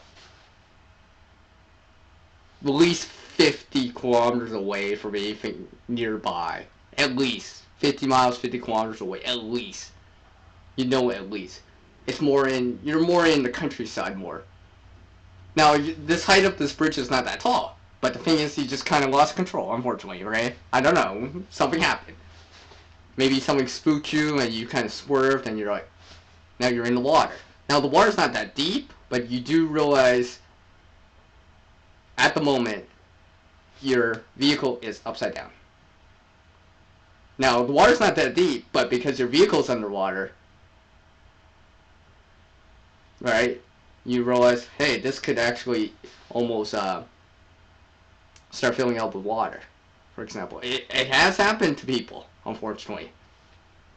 You know, I remember watching this one video about something like that. Now, they were lucky this was in an urban area, right? So obviously there's people nearby to give you a hand, right, and help you back to shore and stuff like that. But in this scenario, no one's nearby. People know that you're on the road. You told people that you're on the road, but the thing is, you took a detour because you had to. And when you tipped your vehicle, your phone, your smartphone, flip phone, whatever, right? Let's say even the GPS, it fell into the water. No access to it. You have no access to it. But you managed to get this kind of stuff out of your glove box or something like that, or some sort of emergency bag you may have had with you. You know, some of these items could have been part of your get home bag.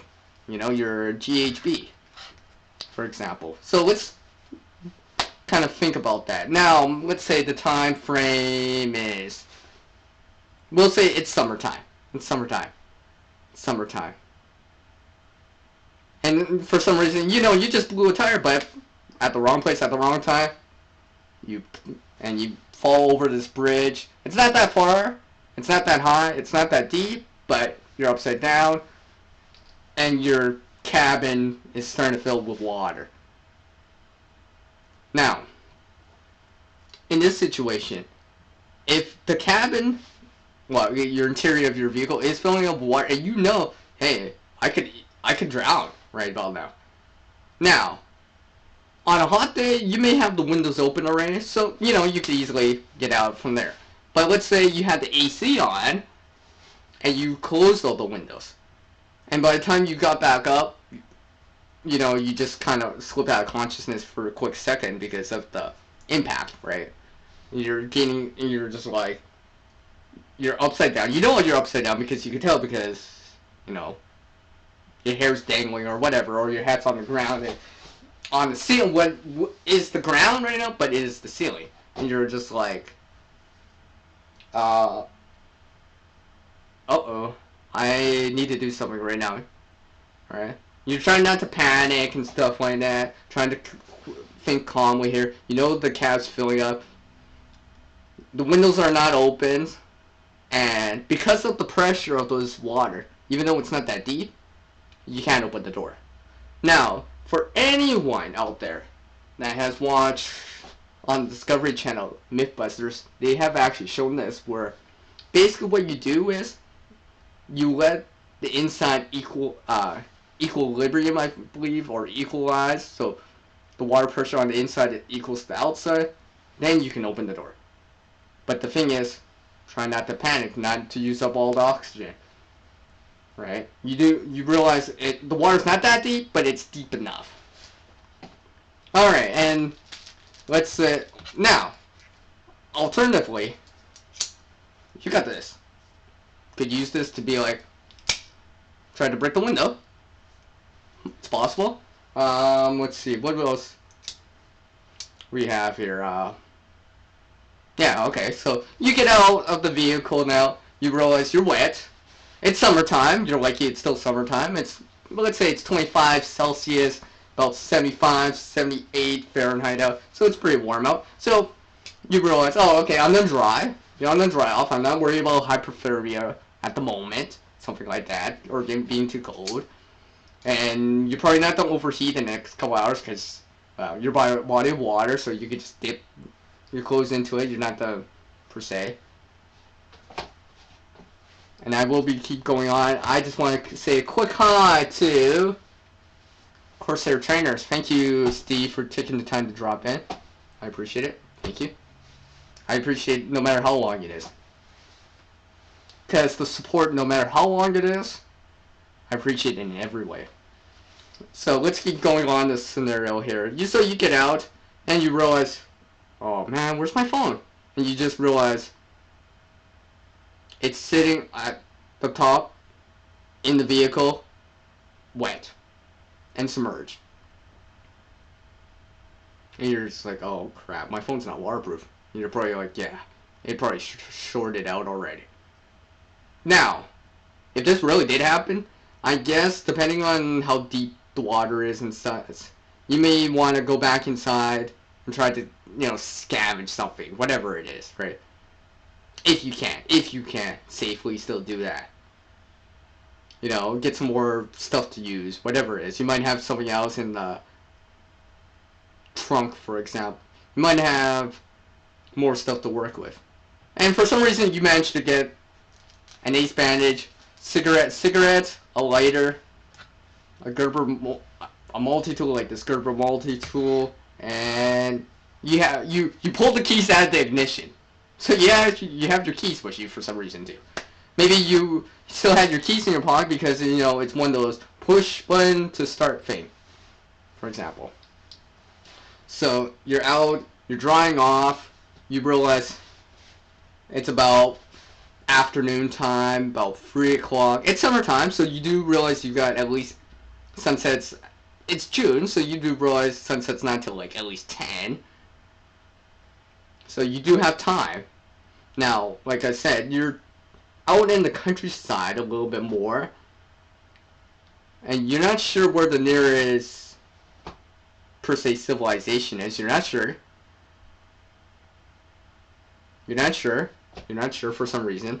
If you did know, you probably would head to it. Maybe you passed by like a ranch, not a ranch, but a farm or something like that. Some sort of something to indicate that there's civilization.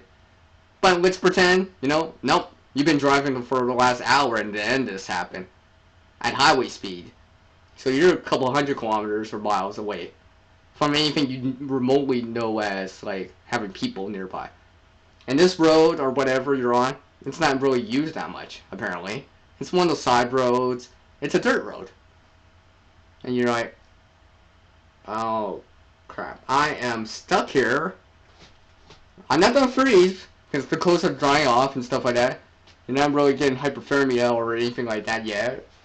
Or hypothermia, overheating, yet. You managed to get out of your vehicle and all this stuff. Now, let's take an inventory of what we got, right? All the stuff is white, by the way. Now, with this ace bandage, hey, this one's in plastic. Still good. It never got wet because, it's sealed. So, let's say this is still good. The tools, not a big deal if they get wet. It's sunny out at this moment, so you're lucky it's sunny out. You're lucky it's sunny out. So they're not they'll dry out. Now, the cigarettes and the lighter. Now, the lighter for sure, unless it's like you had some sort of sleeve over top. Maybe it was an electric spark one. See, I have an electric spark one. If you had something like that, you're still good, even though it's not, even though it got wet. But let's say you got a flint style type of lighter that uses a flint, like, clipper, big, etc., etc. Well, that lighter just got wet. Where's that one out here? Yeah, I should have brought more stage props with it. It's wet. That, hey, okay, well, it's sunny out right now, so you put it more into the sun, aim it into the sun, maybe blow it to try to dry it out, and stuff like that. I'll say the cigarettes are wet right now.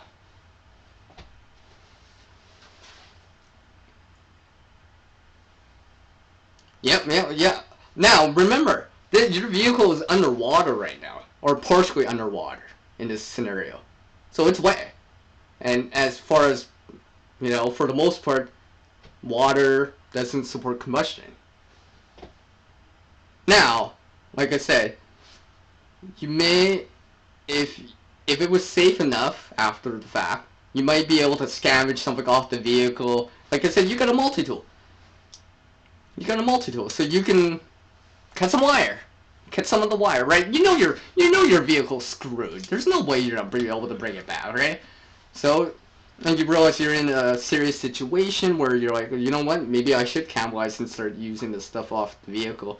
Because right now I can't get the vehicle back home anyways. And somebody's stuck out here. And I have to pay a fortune to, you know, get it towed out and pulled out and all that stuff. And you realize no one knows exactly where you are. They know you're out. They try, but the thing is, you also don't have a phone or a GPS with you for some reason because it fell into the water, it got wet, it's no longer working, you can't even turn it on.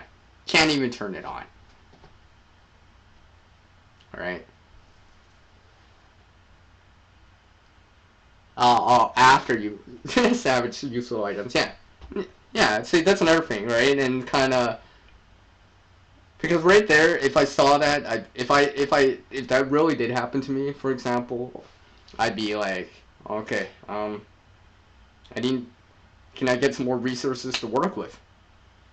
Maybe you might get lucky, right? You might remember, hey, I left a bottle of water in there, or maybe I can use the wire as cordage, use the seats as, you know, for whatever reason, right? Cover. Oh, and by the way, cover has CR in it. Because I got that covered. Ah, just kidding. Let's keep going with this predicament or situation. So yeah, you're not lost per se, but you're also you're kind of stranded. You know you can walk back, but you do realize it's like midday right now, and it's quite warm out. And if you're lucky to get a water or have a container to boil water, then you might consider walking out that same day.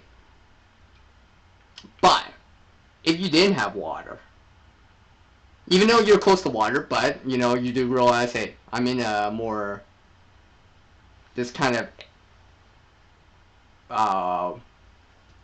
countryside environment, you know, contamination and stuff like that. You didn't want to take the chance with just drinking the water straight.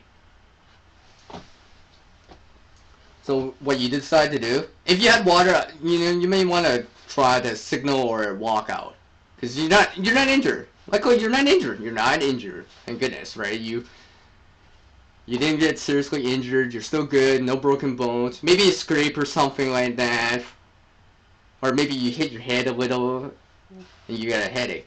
But even if you did just have a little headache or bump on the head, you might not be thinking straight, where you're like, oh, my head's hurting a little.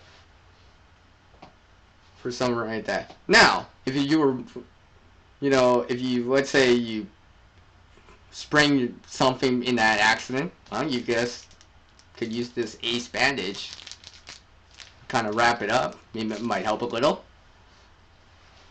Now, I guess now I keep forgetting we have a file here. For some reason we have a file. I don't know what we're gonna do with this right now still. So let's say it's about 4 o'clock now. You dried out. Your lighter is actually dried out now because you got lucky and it's been sunny. Like, it's been warm. It's still hovering around like 25 Celsius, 74, 75 Fahrenheit, give or take. You know it's still warm out. Let's see. I'm trying to think, what would I do in that kind of situation? Stay with what you have. You do have a water source, especially if you had a way to boil the water or something, or you know, distill it maybe. Now you do have access to a lighter, so you don't have to worry about making bow drill or anything in this scenario. In this case, you had something with you, so fire's not a problem so much. And it is summer. It's been sunny out, so most of the stuff out there should be dry, fairly dry, because it's been sunny and nice breeze. So you're not really worried about fires too much, because you know you're like, yeah, I got a lighter, I got a multi-tool too. I can make feather sticks. Okay.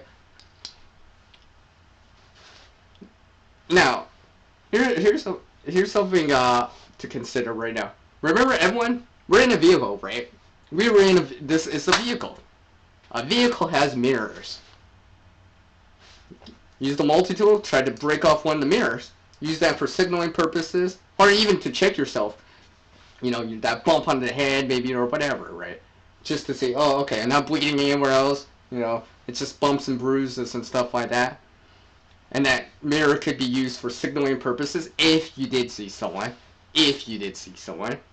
And like I said, it is sunny out. And it could be a way, that kind of glass mirror type of thing, depending where you get it. Now, let's pretend, like I said, it's a vehicle. So let's pretend there's two side mirrors and your rear view mirror. Let's say both the rear view mirror, both the side mirrors, they're cracked. They're cracked. Most of it's bunch of small pieces, not even usable for a lot of things, like, you know, as an improvised, like, cutting tool or anything like, or scraping tool or anything like that. But you do realize, for some reason, your rear view mirror is still good. So you take that off, you decide to go back into the vehicle and be like, you know, break it off, unscrew it, whatever, because you got a multi-tool and stuff like that. So you do realize, okay, now I got a mirror to work with. Okay, so it's sunny out, I can use it for signaling purposes. You know, something like that, or whatever, right? And if you see, at least if you saw someone, you can gain their attention. You know, do that whole V thing to aim and stuff like that. So, something to consider also. Pop off this. Oh yeah, exactly. Corsair. Yeah, right. Pop off the child safety, the kind of shield and stuff like that, and try to blow it. Yeah, exactly. The cigarettes you would have to leave in the sun, right? And rotate for a while. You could tell. Well, hey, you learn from by doing it, right?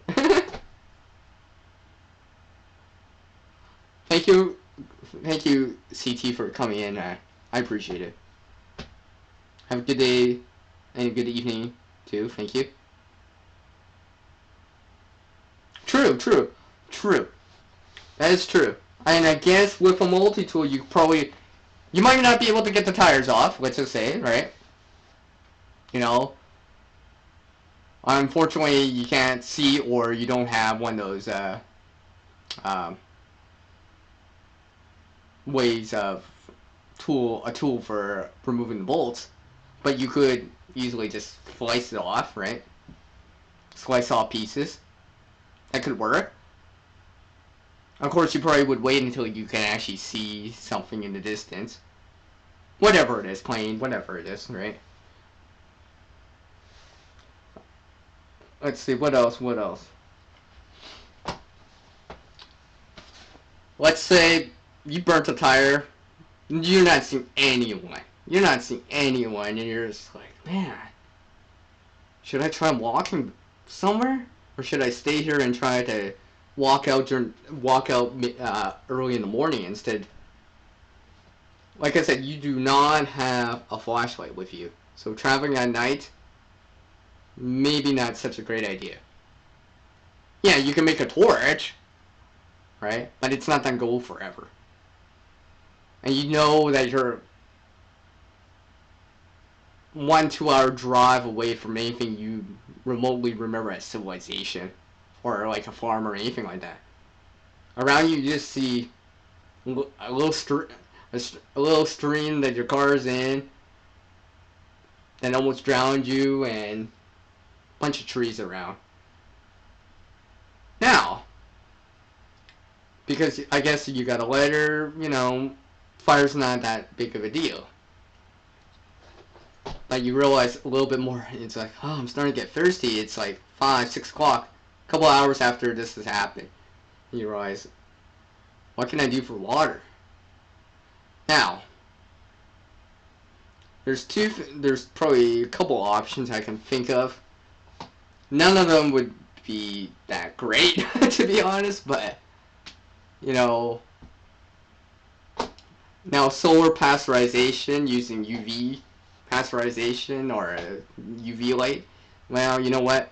That takes more time than one thinks. Now, you're lucky it's a sunny day, but the thing is, half the day's done already. So you're only, you know, it's already 4 or 5 o'clock. You know, sunset's around 10.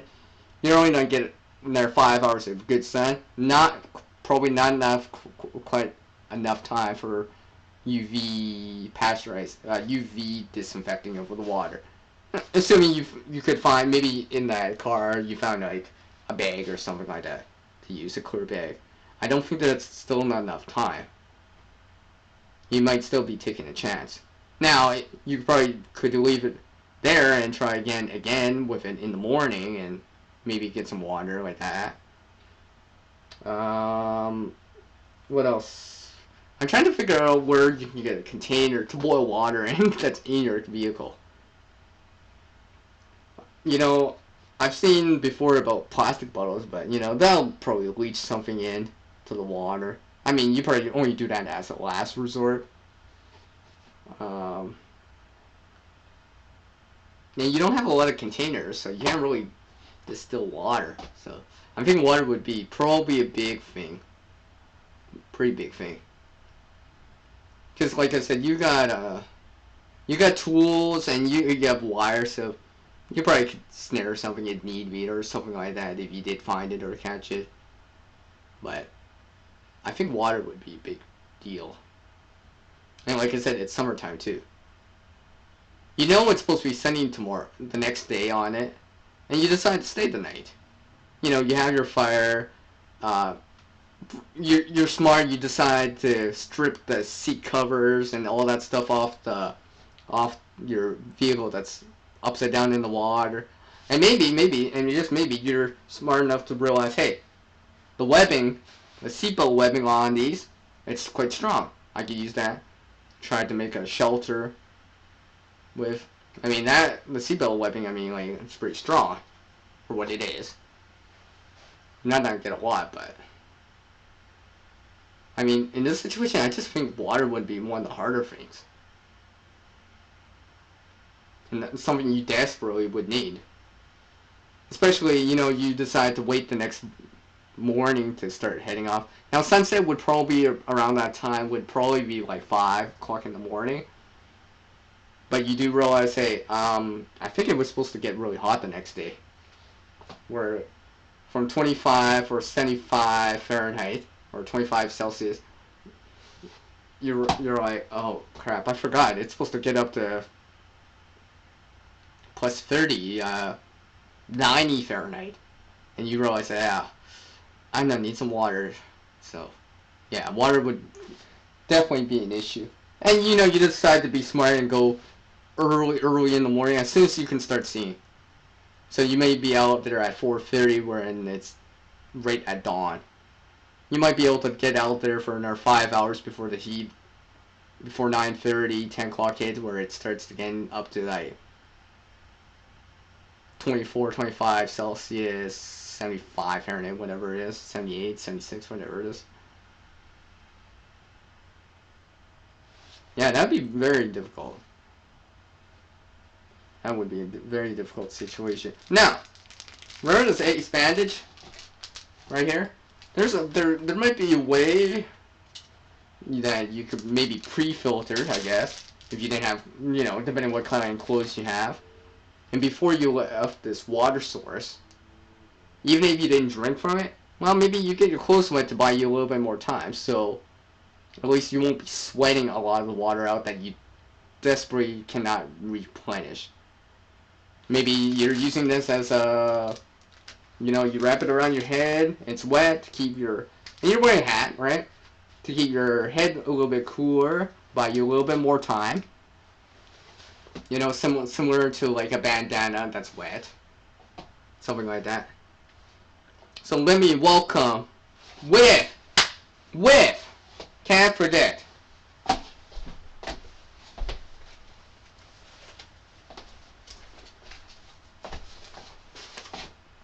Glenn and Maureen. Yeah, also I got this. And, of course, Glenn here is going to get a special Maple Leaf welcome. Do you like my picture-in-picture to camera angle, Glenn? I'm working on it. I decided to try it out. So, special welcome to Camera Live with Glenn and Maureen.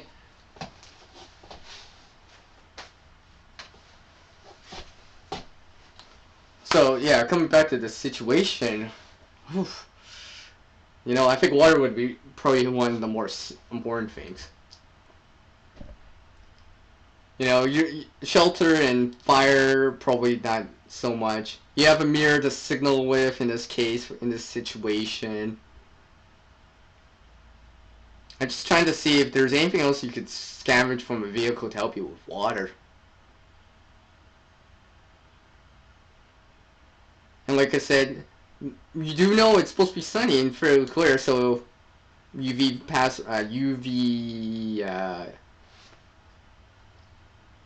kind of pasteurization could be possible, but it takes a little bit of time.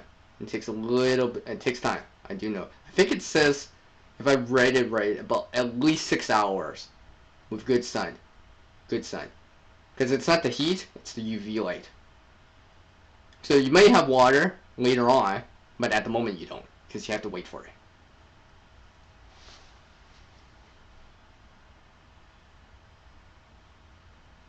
Obviously, I always got the welcome for you. For all you guys. I'm working on this awesome welcome for everyone. So, yeah, that was a challenge. That was definitely a challenge. Whew. It, you know, just, it got me thinking. It got me thinking too. So, who wants to play another round of combination mode time with CR? Give me 1 for a yes and then 2 for a no, like usual. Who wants to play combination mode time with me? And hello, Sammy.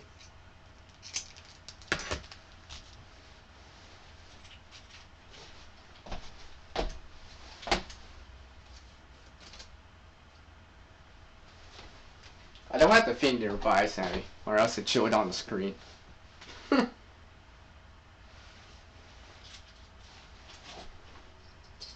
But I can show this. This was graciously gifted to me by Sammy, by the way. It has Namen on it. It's a key knife. So, I bet you grade 1107, I don't think you meant this kind of key. 1! Do I hear a 1? Do we hear a 1? You gotta give me a 1. You gotta tell me you want it. Wait, never mind. So, another round, eh? Another round. That's awesome. And it's kind of funny, I never did figure out what to use the file for the last round. But whatever.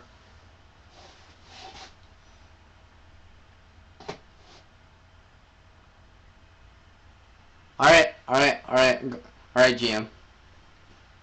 That's cool, that's fine. I always appreciate that one dropping in. Regardless of how long it is. Because, you know, it all adds up, and yeah. So another round, right? So, like,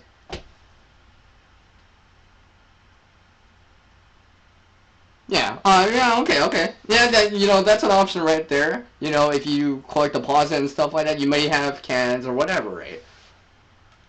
Something to keep in mind, just in case. I'm not saying it would happen to you, PA, but, you know, it could easily happen to someone else, or someone you know, or someone, you know, where they'd be like, oh yeah, I forgot. You know, I collect deposit, there's like, maybe a can in the back. In that last scenario, situation, for example.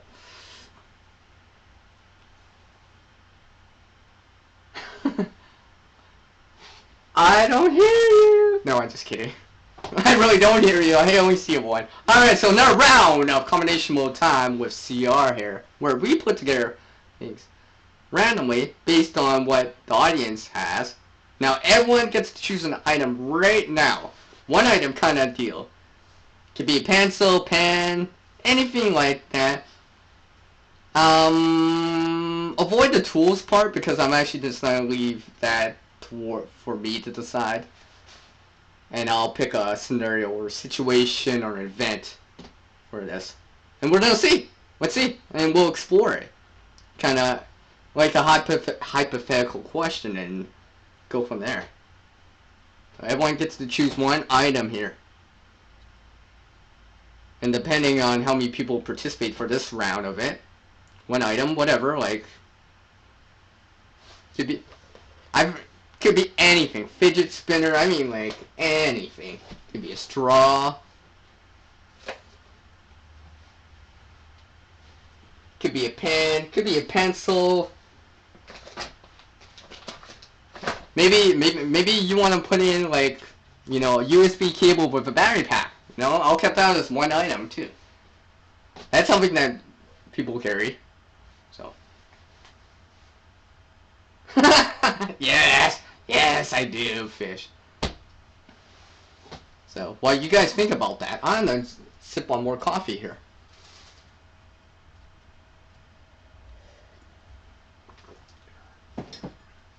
While you guys think about that, I'm gonna let you guys think about it for a second, so I can use the, you know. I'll be right back. Let me just throw something on real quick. Anyway, it's okay. Oh wait! I keep forgetting. I think I can do this. I'll just throw that on. I think it should spin back around. Oh, here we go. Really? Alright, I guess. Oh, now it's going. Give me a sec. What do you guys think about that?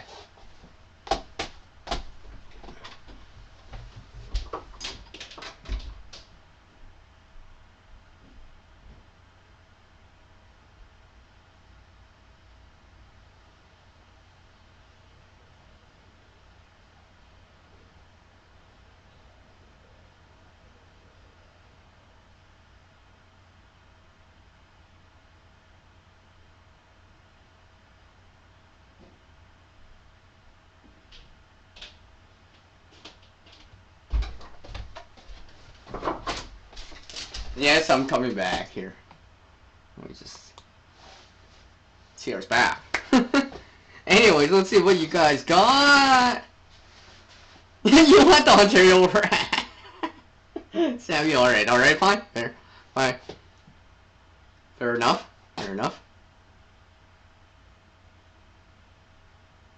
A battery? Okay, you want a battery? Hey, every channel gets to choose one thing. That's the condition on this stuff. One thing only, Sammy, by the way.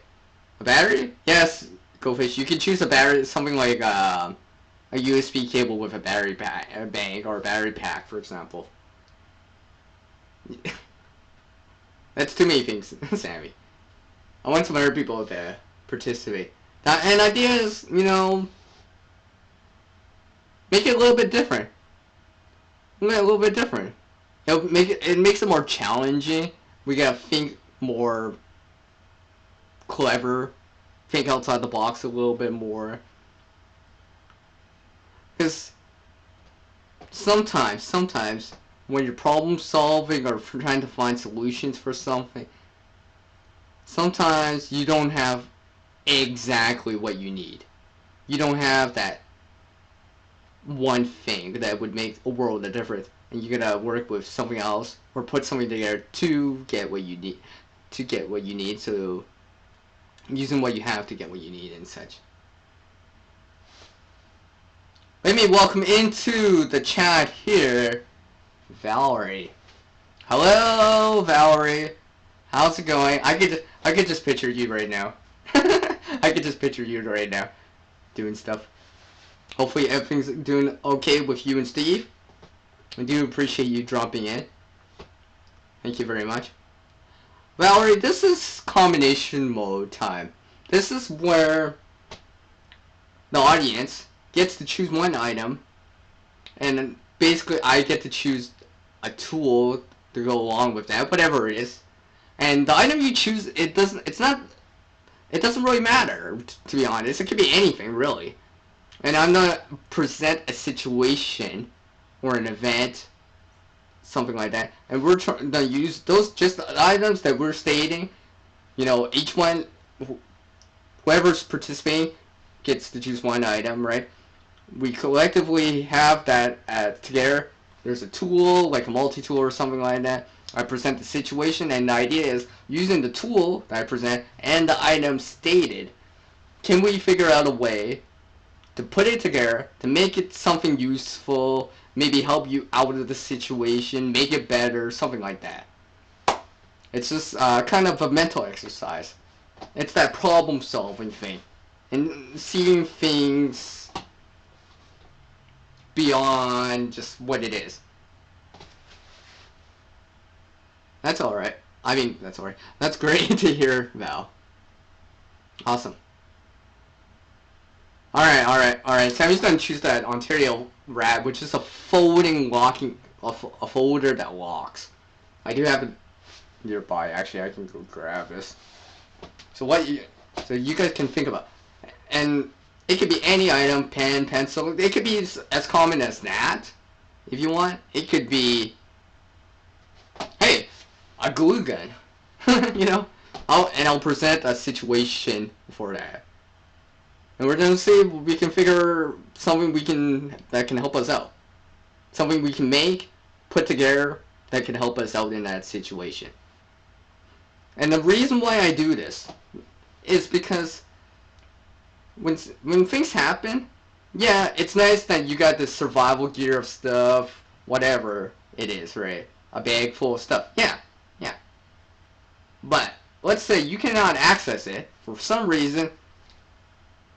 It gets lost, gets crushed, it gets, you know, it's too far away, or it's too dangerous to access, right? And you don't have to take the chance, but you do randomly have items with you that we're stating, whatever it is, randomly.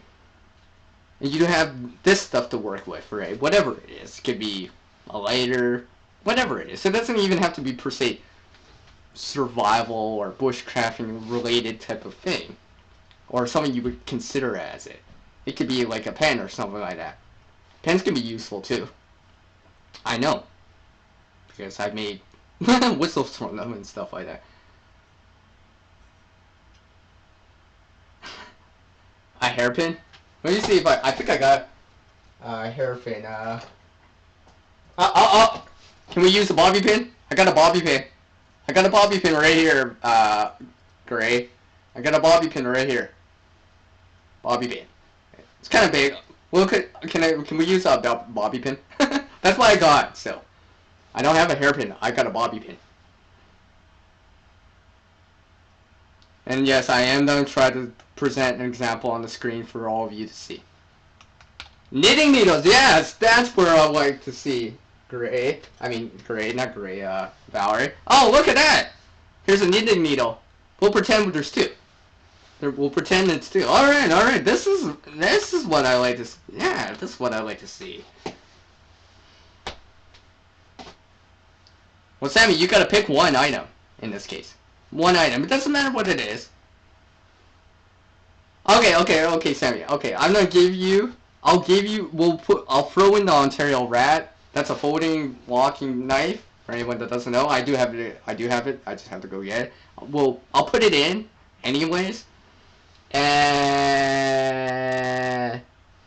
a peg. Okay, Sammy's gonna get two items, just because she can have two this time around. A peg. Okay, I think I got one around here.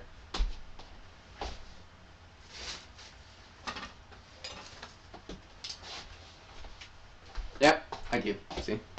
Oh, by the way, I got these pegs at a yard sale, like, for like a dime a piece. So, a peg. Okay. Now, one peg, right? Well, okay, I'll be more generous in this in this round.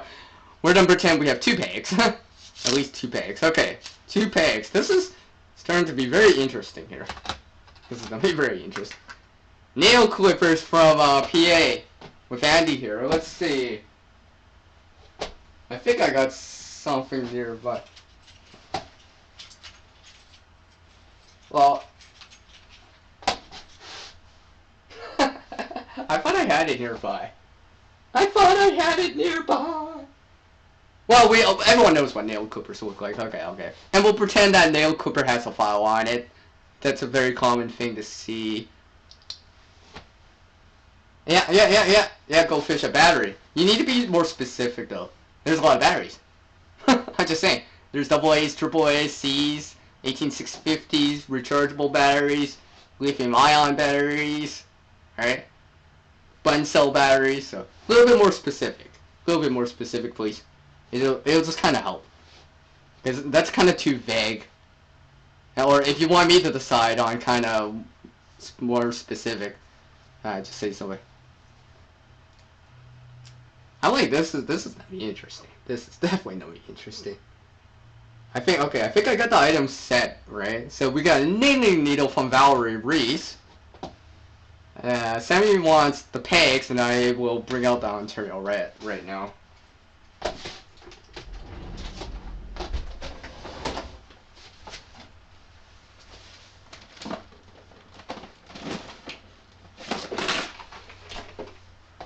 Of course, I got all this stuff like ready to go.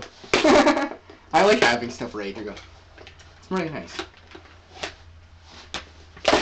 A double A battery? Okay, okay. One double A battery. Well, everyone knows what that looks like. I don't think I need to show that. Of course, the Ontario Red. This is the Ontario Red. AU8, right? It's a folder. We'll pretend that we have this one, exact one. So it's orange. So it's easy to see. It's a liner walk. So basically, it lines up, and it'll walk. You push it down, engages it, so you can fold it back down. And it's got jimping and all this other stuff. And of course, it's sharp. All right. So what else do we got here? AAA. Yeah, I know, Valerie. I know. I'm trying to make it work. I'm trying to. We'll work it. I'm trying to make it work. Here. I know I don't exactly have the exact name, but this is an exercise. It could be something very similar. All right. Now I'm gonna try to challenge us here with a scenario or situation here. Yeah. Oh. Well, I guess we're gonna have two double A's. We have two double A's because that's exactly how it's gonna go. Because Fish has one and apparently Gray has one. So we have two double A's. Wow, this is gonna be. All right, I think I'm gonna have to bring in something just to aid us in here. I will bring something in here just for this round. This round, I'll make it even. I'll add something in here. I'll add a clipper. Electric spark lighter. Not with the cordage, by the way. So, electric spark lighter for this scenario. Now, I know Sammy said about the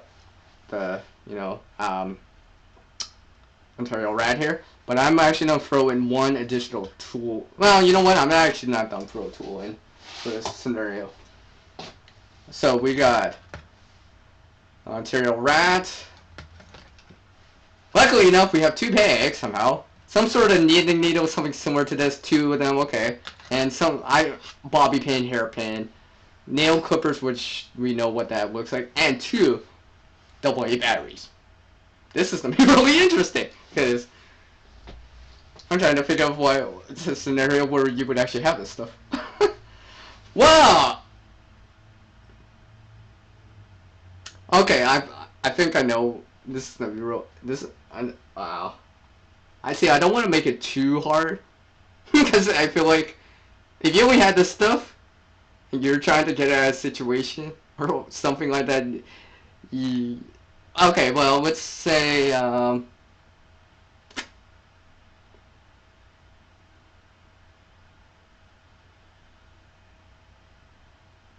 okay. I got an idea. I'll base it on something else that's a true story. You're by a beach in this scenario. You didn't tell people where you were going, but only vaguely. They would only have a vague, general area. It's about 1 p.m. And again, you're wearing like comfortable clothes. It's not that hot. Let's say it's 20. Let's say it's like April, May. It's only 20 Celsius, about 70 Fahrenheit for you guys in the U.S. You're by this beachy kind of area. Yeah, you have your camera. You want to take some pictures, so you decide to climb up something. And for some reason, you have this stuff in a backpack.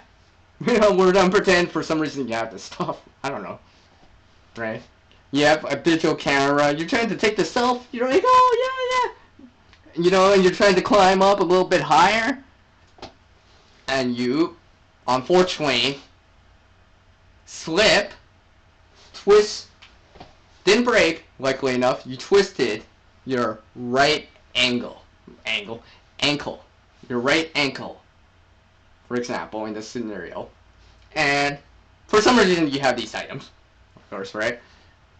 Now, you're not that far off the ground, but you're far enough where you're like, you could still hop on your left foot and something like that, but you do realize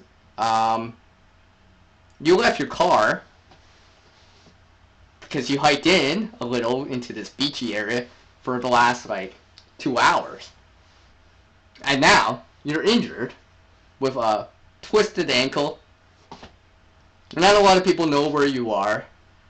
And let's say you didn't do any forethought thinking and something like that, and your phone's still at the car.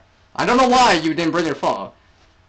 And we'll just say this backpack's just included because you put the stuff in there. And for some reason you have toothpicks, knitting needles, a hairpin, nail clippers, 2 AA batteries, and this Ontario rack. That is a challenge right there. So, let's test our minds here. This is really gonna be hard. I know this is gonna be crazy hard. I mean, like, that's why I wanted to make the situation a little bit easier. Oh, and I keep forgetting, I put that electric spark lighter. So like this clipper I have right here. It uses an electric spark instead of flint. Whew! Ha! There we go. PA's got the first finger off the bat. Off the bat. A hollow aluminum knitting needle could be used as a straw if you grind the ends of on a rock. Okay, yeah. That might be true. But how is it going to help this situation a lot more, though, PA? I'm just saying, how are you helping this situation? Alright, now. I'm just going to include this backpack just if you need something to put the stuff into, right? I don't think you're going to randomly have a peg and 2 knitting needles and in your pocket. Probably not. But for some reason you have this backpack. Or, for some reason you found this backpack. Something like that. We'll just pretend it's like that. For some reason you found this backpack. You already had this Ontario red on you. Alright? And when you actually twisted your ankle, for some reason you broke your camera. It shattered. It shattered. There's like a lot of pieces. Lots of pieces. Oh, and let's not forget the AA battery. 2 AA batteries that are in there. So, I'll give a backpack as an addition to this. Oops. Hold on a sec. Sorry, guys. Never know one of my sensor lights. It's on the timer, and that timer went already. So, anyways, let's see here. Now, like I said, your camera is shattered into a lot of pieces. Now, this is not a DSLR. It's just a point and shoot. So you're not gonna get that lens that you have, right? It's not a point. It's just a point and shoot. So you're not gonna get that lens that you could use for like solar ignition or something similar to that. So point and shoot. The funny thing is, it has a battery, but we already have 2 AA batteries. But could maybe get fire with that. But I think the priority would try to be to kind of walk out back to your vehicle. Because you know you have a phone in the vehicle that you left behind for some reason. Because you're like, oh yeah, no, I'll be good. I didn't want to get interrupted or whatever, right? You wanted to enjoy the scenery, take that selfie for your Instagram picture or whatever, right?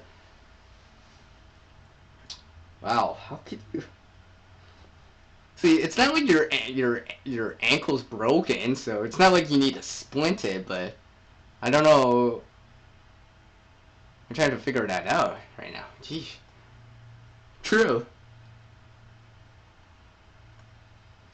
Yeah, I know that PA, but the thing is, we have a lighter in this scenario, so technically we don't need to do that. We do have access to fire in this case. You're lucky. It's an electric spark lighter because because you knew you were gonna be wide water, so you brought this, or someone else brought it, and you found this backpack or whatever. Hmm. Okay, Valerie, that's cool. That's cool. Yeah, using the backpack that you have for it as a way, some of the webbing. You may have to sacrifice something in there. Something in there. You might have to, if there's an extra sternum strap or waist strap, you might have to sacrifice one of the bands. But since you're not carrying that much heavy weight, well, it's probably not gonna matter so much. Yeah, I mean, this is hard. This round is definitely hard. I know I'm having a hard time with this one. What's up, old man? Let me welcome old man into the house. Hello.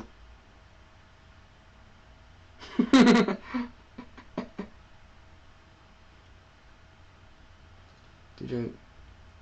Well, I guess, right? I guess you could probably do that PA about making a drinking straw. I guess maybe that's possible. I don't know. Are these actually hollow? I've never seen them inside. Valerie, do you know? Are these hollow inside? I don't know. I'm not gonna actually, do it right now, but I was just like, just kind of thinking, I'm like, I never thought of that, making a straw something like this. Might help you, might help you. There might be cracks in that or have safer water. Because also, like I said, you're by the beach, so ocean water, big no-no. Big no-no, right? Too much sodium in it, it'll dehydrate you even more because the concentration's so much higher. Yeah, exactly. Oh, sorry, old man. I did post this notification, like, on Saturday. So, anyways.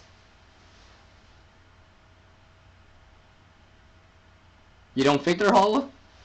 I don't know. I mean, like, pooping Android, have you ever tried that?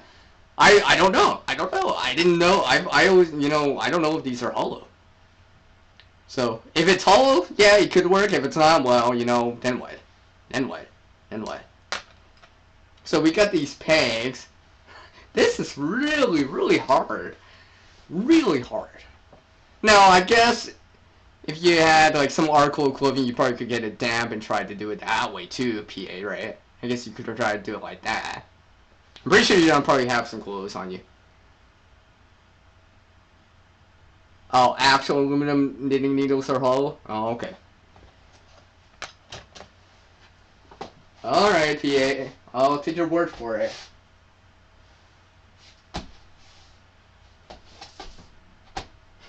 As I try to randomly find a magnet here. But I'm pretty sure this is not magnetic anyways. Oh yeah. Yeah, these are aluminum. At least it didn't stick to the magnet anyways. Okay. So maybe you can get a straw at this. Or if it didn't work or you didn't have something like this, maybe use an article of clothing to kind of soak up and kind of wring it out. At least try to get a little bit of water if you really needed that and feel like you really needed it. But still, your vehicle is like hour and a half walk away, 2 hours maybe. You do not have your phone with you, your smartphone or anything, because you decided to leave behind because you didn't want to get bugged or interrupted or anything like that.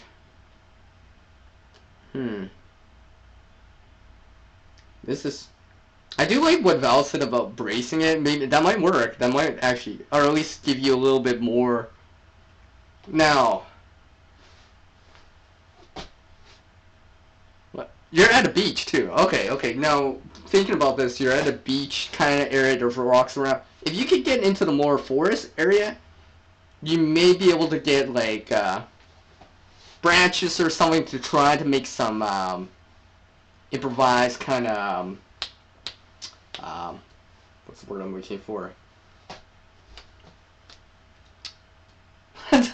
What's you know what I'm talking about? Ah, I cannot remember the word right now. You guys know what I'm talking about. Crutches, yes. Crutches. You might be able to make some improvised crutches if you can get access to some materials like wood. Especially, you know, not just sticks, but actually wood, right? Now, I don't think you'd be able to do it with just an Ontario rat, per se, unfortunately, because it's not a fixed blade. It's probably not big enough, and you're probably not going to be able to cut a baton that thick. Now, coming back to something else I said earlier about using the V in the branches in the trees to try to break something because of leverage. Maybe do that. Now, because you're close to water, near a beach area, there could be large rocks formations or whatever. You may be able to use that if you can get to it to kind of wear down these sticks that you just broke off. You know they're big enough. You could do it, but they're uncomfortable because you don't want to put it underneath your shoulder, and so you can have something more comfortable. So you could use the rocks, kind of like just kind of like this, but bigger. Oh yeah, to kind of smooth it out so it's a little bit more comfortable. And maybe you're using that Ontario rat now, so at the bottom where it touches the ground, it's kind of a little bit more level. Maybe pointy, I don't know. Maybe.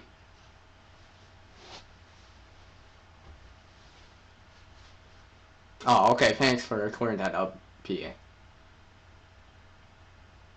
Wow. I don't have the exact example. I've been trying to get into crocheting. Trying. I just realized crocheting has TR in it. Anyway, let's go back to this example here. I'm just trying, like, you know, if you were strong enough, you might be able to do that with like with one leg and some crutches. You might be able to just do it, to be honest. But let's say you're not as fit or something like that, or you're starting to get tired. And I'm actually gonna try to stand on one foot for a little bit. I mean, that'd be kind of. I think you would need a third leg or some way to make crutches and somehow, even if it's primitive in nature. Okay, I got an idea. I don't know if this would work though. I say that's. See the. I don't know how strong these are. Not specifically this one, but knitting needles are. And you say they're aluminum. I guess they wouldn't be as strong as steel. Because I was thinking, with crutches, everyone's seen crutches. They got that nice support underneath to put your armpit, right? So if you were trying to make that from scratch with just sticks, you would need something at the top, kind of, or a perpendicular thing to the branch or stick going up and down. I don't know how you would join that together. In this case, we don't have any tape, no screws or nails, and your backpack. Well, let's say you use some of that webbing or off your backpack already for your leg or your ankle. Now what? Now I was thinking, I have no idea if this would work right now, and I don't know how you would kind of put it in there. But if you could get a hole through a piece horizontal. I'm not going to use these as an example, but so basically your armpit would go on top of this and your stick's underneath. The idea is, how do you join the stick at the top to the vertical one? I was thinking, I'm like, well, I know we got no screws or nails, but could this be used if you could get a hole through the stick and put it in there? Would that work? I don't know. I'm highly doubting it. It'd be interesting if it could, but I mean, like, I know this is a plastic one. I don't know how strong those aluminum ones are. If, if you had to, right? You're probably better off trying to make wooden pegs to use for it. Let's see. Now, these plastic pegs. Now, if these were metal, yeah, totally what I just said probably would work. It probably would work. You probably could fasten it together, and at least it'd be more stable. You can put more weight on it. It's much more comfortable and stuff like that. And I'm moving the camera very, very much. Put this back here.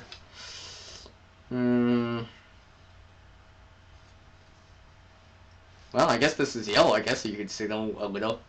Try to wave it for attention. I don't know. Okay. The bobby pin. See, I'm trying to the bobby pin or hairpin and nail clippers. I'm not sure exactly what to use that for. Not exactly sure. Not exactly. I'm trying to figure that out too right now.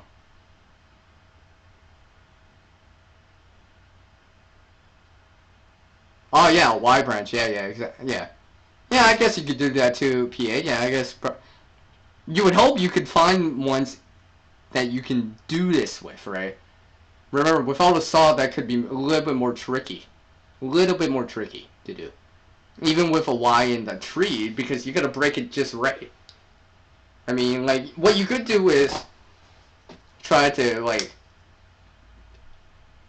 notch it out with this Ontario rat just a little, so it's more likely when you do bend it around a fork in the tree, a V in the tree, it's more likely to break there because there's less material there. Something to think about.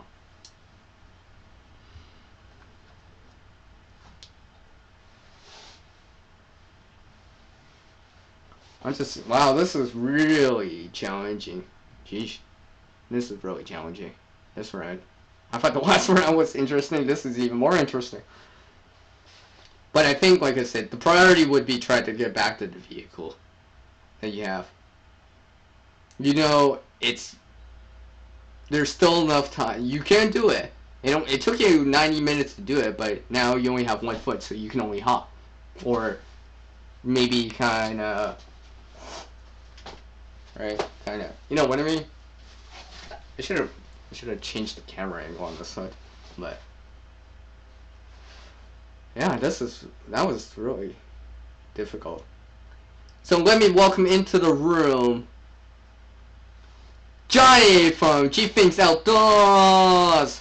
Hello, Johnny, and welcome to the stream. Thank you for dropping in. And I know you know how to play this, so I don't have to explain this. So yeah. Well, okay, I'm gonna ask Johnny here. I don't know how long you've been listening. Basically, this scenario right now, we have this Ontario rat, 2 pegs, knitting needles, hairpins, nail clippers, an electric spark lighter, and a very simple backpack. Your ankle in this scenario is twisted or sprained or something like that. You're not sure all the way. You're near the beach, but your vehicle is like at least an hour and a half to 2 hours walking distance away, and you don't have your phone because you decided to stay. You didn't want to be bugged. Think about that.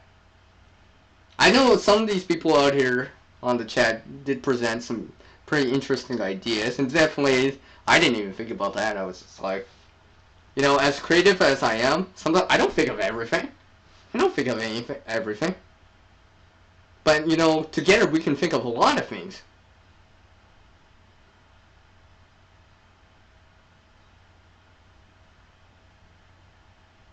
Swim him. I've never swam with a twisted ankle. I guess that maybe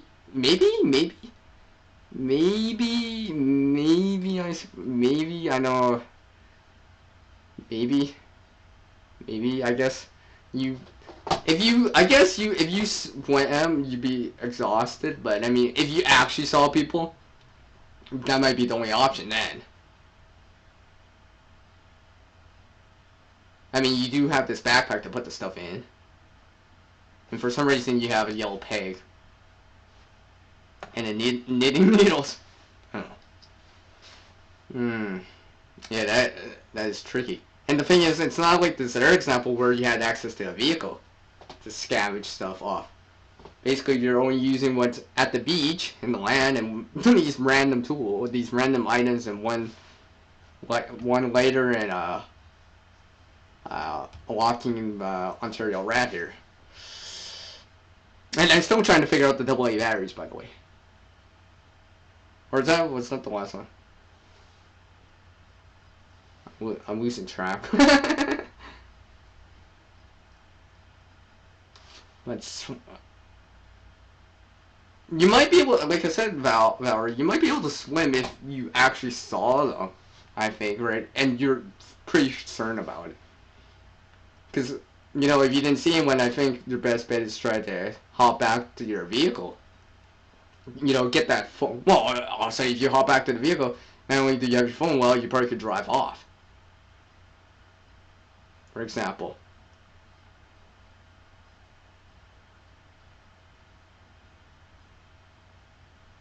Oh, okay, no, that's cool, Johnny. That's cool. That's cool.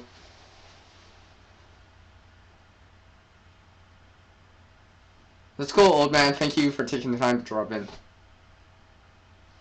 But yeah, I mean, like, I'm just thinking about this right now. It's just like, this would be really, really hard.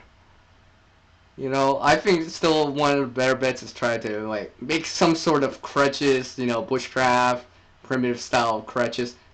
Something like that, where Pooping Android said about, like, with a live branch. Maybe, you know, taking a couple of ideas that Val already said about, like, bracing your ankle. Maybe using some of the backpack to cushion underneath the wide branches so it's a little bit more comfortable. Remember, this is going to be... It was an hour and a half to 2 hour walk when you were fresh and had both legs. Imagine doing this just hopping and... You know, like playing like a three-legged race. I think you'd be able to probably do that in a couple hours still. So.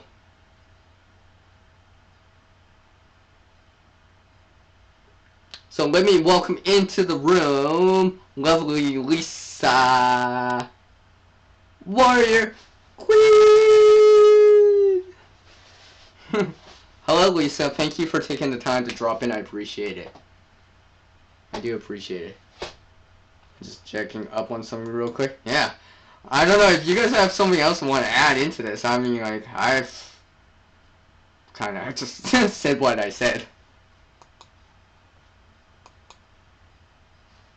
I just, I mean, it's hard.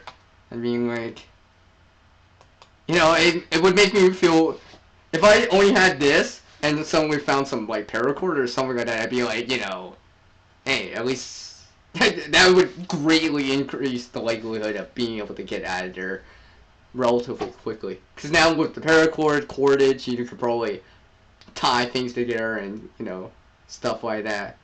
Probably make better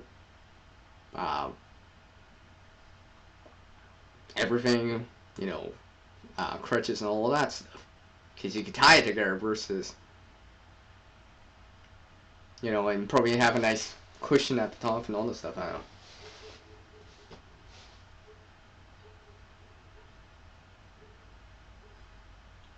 Hey, yeah, okay, Valerie, that's an interesting idea. I don't know how much time you would make from that, but yeah, that could be an option too. That could be an option too. Especially if you can find Y branches or something like that. For, you know, for some reason, right? Not every tree's gonna have a Y branch, or you might be, you know, that kind of situation where you found one, but you can't find another one, or it's too short, or it's way too short. If it's longer, obviously you can make it shorter, but if it's too short, then what, right? Crawl back? Yeah, okay. I remember seeing this one episode where someone actually, but the thing is they broke their pelvis. See, I made it a little bit easier. Just sprained ankle. A broken pelvis, yeah, you probably would be crawling back. And it'd be way more serious. Instead of taking hours with a broken ankle or whatever, a sprained ankle to come back, and this is gonna take you a long time. Maybe even a full day, if not more.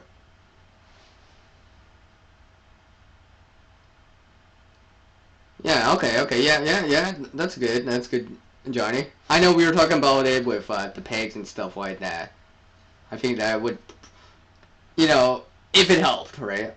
If it helped, and you felt a little bit better or less pain. Let's see here. Jeesh. This was a hard round. You good? I do love what you guys are thinking about, though. I know. I'll keep that in mind. Hopefully this would never happen, but I'll keep that in mind and be like, oh yeah, I already said the crawl. Maybe I should try crawling. Something like that. And with people doing these outdoor activities and stuff like that, trying to always get selfies and all this stuff, sometimes this can happen.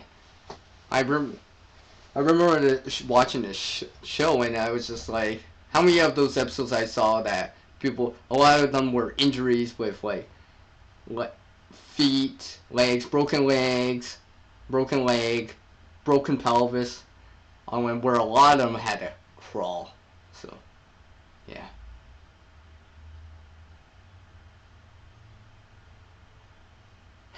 Awesome.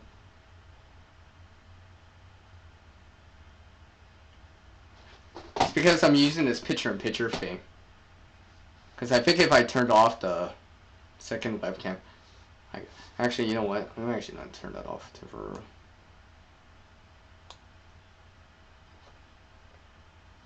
Where is that here? I'm just gonna disable that right now. I couldn't turn this. I'm in the yellow. Yeah, my mic says it looks like it's in the yellow.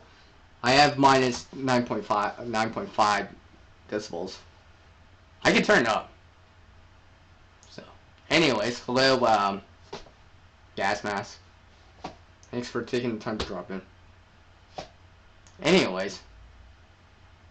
Well, yeah, hey, great, that's an idea. If, depending on how much time's going by, consider that, but, you're probably not be going the opposite way.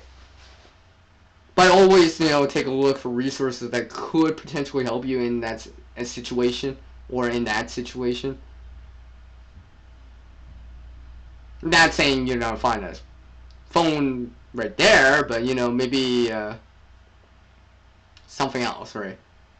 Maybe you find an old shoe where you can use that shoelace as cordage to help you. I don't know. So, who wants to play another round?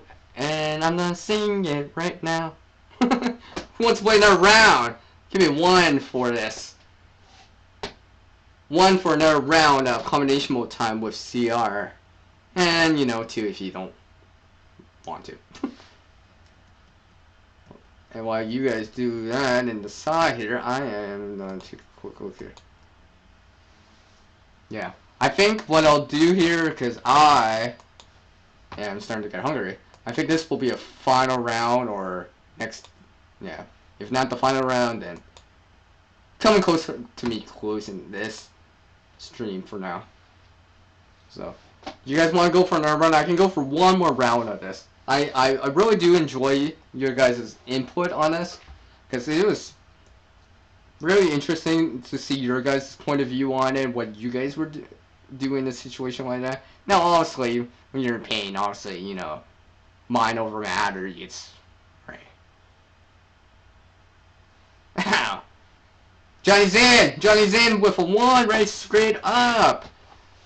Who else has got? You guys want to go for another round? If I go for another round, it will probably be the final round for this one. You know what, Valerie? I do appreciate you taking the time to drop in. I do appreciate what you kind of, like, your input on this. Yeah, I know you don't particularly do it on your channel, but I do like how you came by to show some support and, you know, gave some ideas at least. I love that. It's okay, Johnny, because there will be more this week.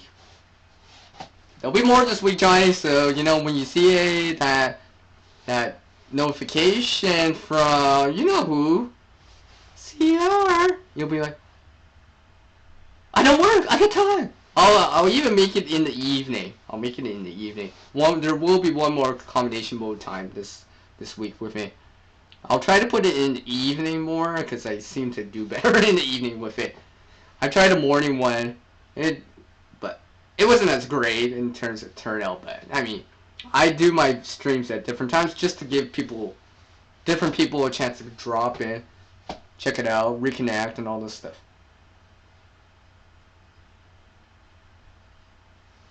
Driftwood in shape of a crutch? Maybe.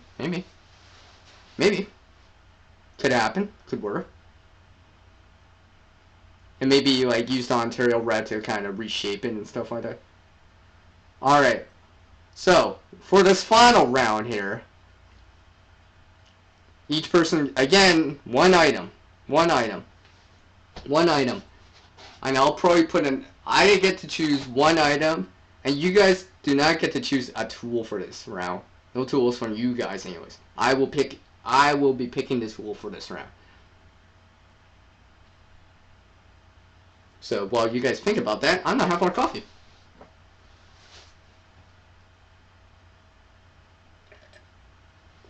Now, while you guys are thinking about that, and I'm thinking about what I'm thinking about, a quick heads up. I haven't put the notification out for it, but I think there will be a late night chit chat with CR tonight, so if you got some time, you know, want to drop in, share a discussion or two, you know, feel free. It'll probably be, I'm hoping to do it tonight. Not sure. I haven't ate yet, so I'm not sure how tired I am at the moment, but I will try to do another stream because, well, I like reconnecting with some of you guys. It always reminds me that, you know, how awesome you guys are. So, while you guys are thinking of an item for this final round of combination mode time with CR, where we put something together, make something together, create something together in this hypothetical situation to help us in this hypothetical situation. Now, some of it is really way out there, but some of it is grounded in, you know, some of the ideas are grounded in logic or make sense. So while you guys think about that, I am going to go check something out real quick. Yeah. I don't hear anyone. I don't hear anyone's item for this round. So waiting. Not sure.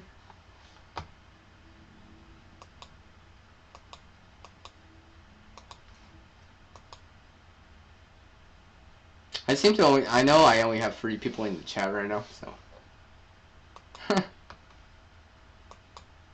You know what? What I'm gonna do here, I know I said I'd go for another round, but I didn't realize I'm starting to feel more and more hungry as I go on now. And I probably should take a break quickly. Here. Well, unless I hear something in the next couple minutes here, I might shut it down for now. But don't worry, everyone. CR will be back. And remember, CR is everywhere at times. And like I said, you all out there can create something. I know you can. Okay, there we go. We got the item, so we are going to go for a round of this. Yeah, okay, Johnny, I'll give it to you. Well, I'll give you the item. I don't usually let the audience choose the tool. So, shoelaces and a folding knife from Cheap Things Outdoors. Alright, I am done put one item in. This glass mug. I done put this glass mug in, I don't know where. And let's pretend this is kind of a little bit different. I'm going to do this a little bit different. Now, in this example, take everything with a grain of salt. Do it at your own risk, because I'm going to actually say something really. But, glass.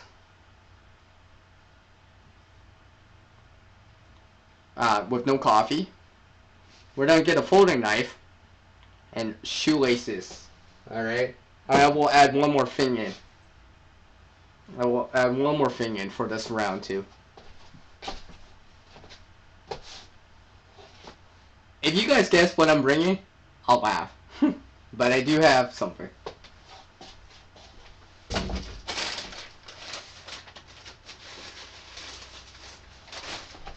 And for this final round here, we got shoelaces, a folding knife in this case. We'll pretend it's like similar to this Ontario Red I had.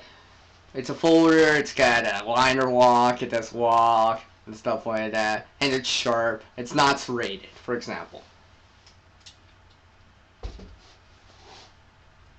Shoelaces from Gray. What did I say?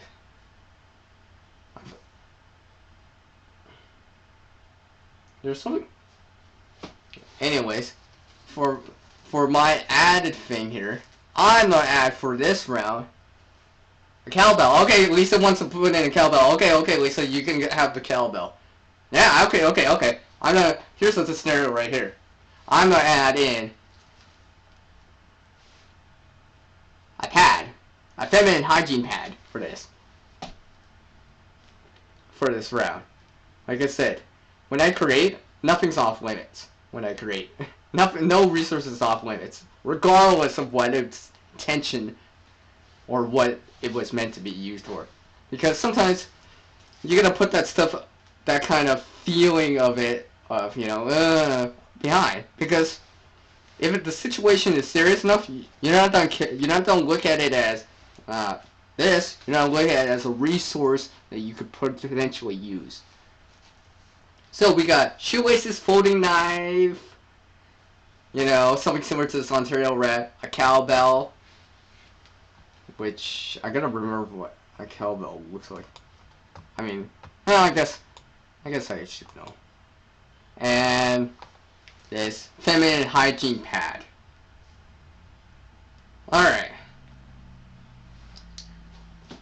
That's why I brought that as an example, because in this scenario, it's not a wilderness scenario. This is going to be an urban type of thing. Urban type of thing. So, this is going to be a fun type of thing. This is going to be active shooter scenario this time around. This time around, it's going to be active shooter scenario situation. Or something similar. Now, this is not going to be a shopping mall. This is going to be at your work.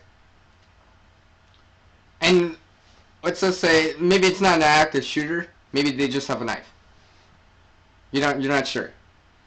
You're at your workplace, right? Suddenly you're hearing pop pop pop or something like that. Or you're concerned, and then your coworker comes out of nowhere and says, holy beep! Someone's trying to, hurt us, for lack of a better word. They just, shot, your boss, unfortunately, right? Some,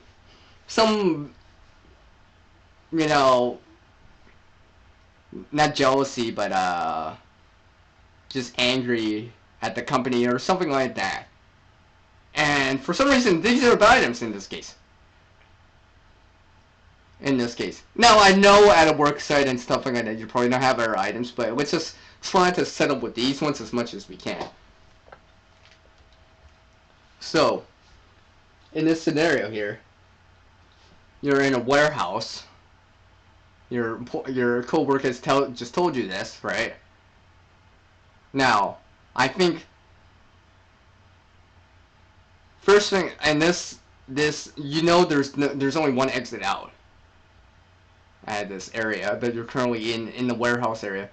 There's two exits, at least two exits. There's the main doors, and there's one side door. Now, you do realize, if you open up that main door, it makes a lot of noise. So you're already thinking, oh, I could. I don't know if, I don't want this guy hearing me lift this up. He might come around and, investigate. And you look at the side door, and that leads back into a hallway, back into the main lobby area, for example. And you're thinking, choice, right? The choice. Because you're like,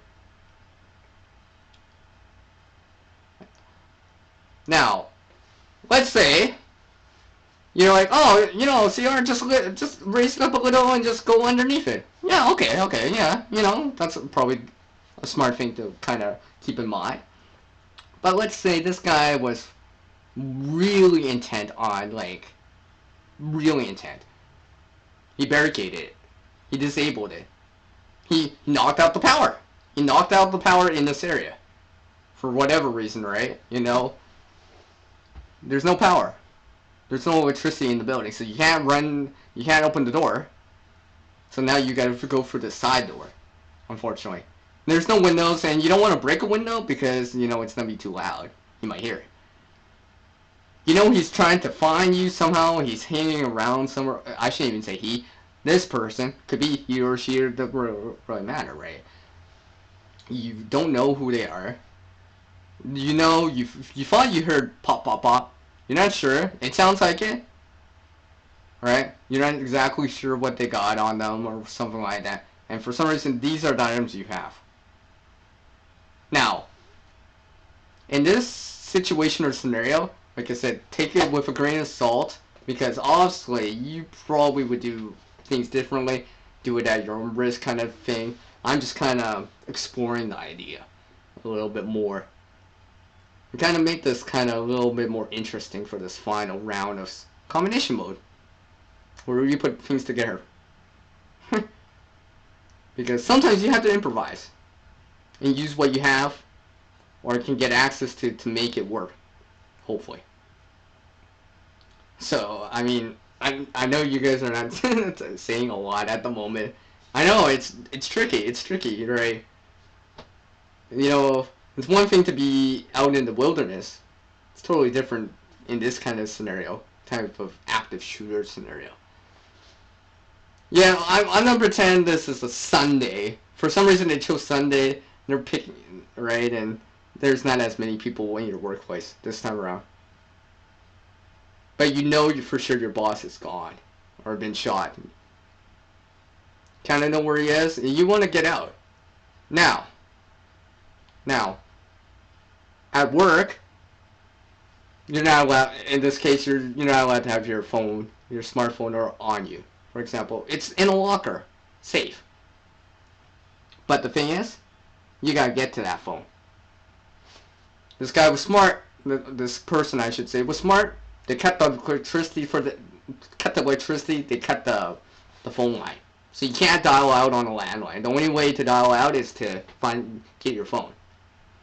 So I mean, how do you do this? I mean, I kind of. It was interesting that Lisa, you gave that cowbell. I mean, could you distract someone with a diversion? So someone else can get, out. Well, you probably would rather get out than try to reach for a phone, but, that's up to you, but could the phone be used, could the bell be used as a distraction, diversion, maybe?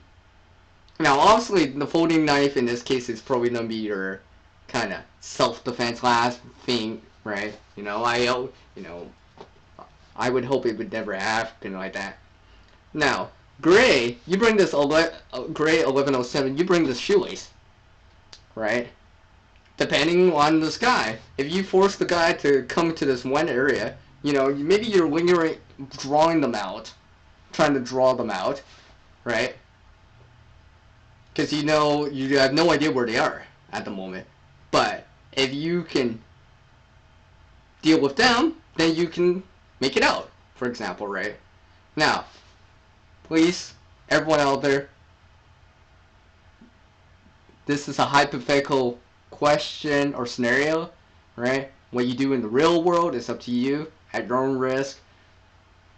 But considering something with that bell as a way to draw their attention, so maybe draw them to this one area, specific area, and if you kind of know that they're gonna come for this entrance, if you think about it. Now it's gonna be darker out. And the thing is, you have no idea what they have on, what they have. You only know is pop, pop, pop, and they shot your boss, right? So you know that they got a firearm on them for sure, right? Now, I was thinking in this situation, could you use the bell, something like that, or things in the area as a way to make some sort of noise or distraction, so they hear it, they think, oh, someone's trying to get out or whatever, they go investigate, obviously, because, right? And maybe, if you're smart enough, know that they're going to come for this one area, and kind of use that shoelace as a way to make a trip line, kind of maybe hide it as best as you can, maybe get a jump on them, maybe, I know, you know, obviously this is very, very last ditch, you know, do it at your own risk kind of thing. I was just kind of thinking like that. So right when they kind of stumble, you know, you ambush them back. But, you know, obviously this is, do it at your own risk, right? I'm not an expert at it. I'm just presenting it.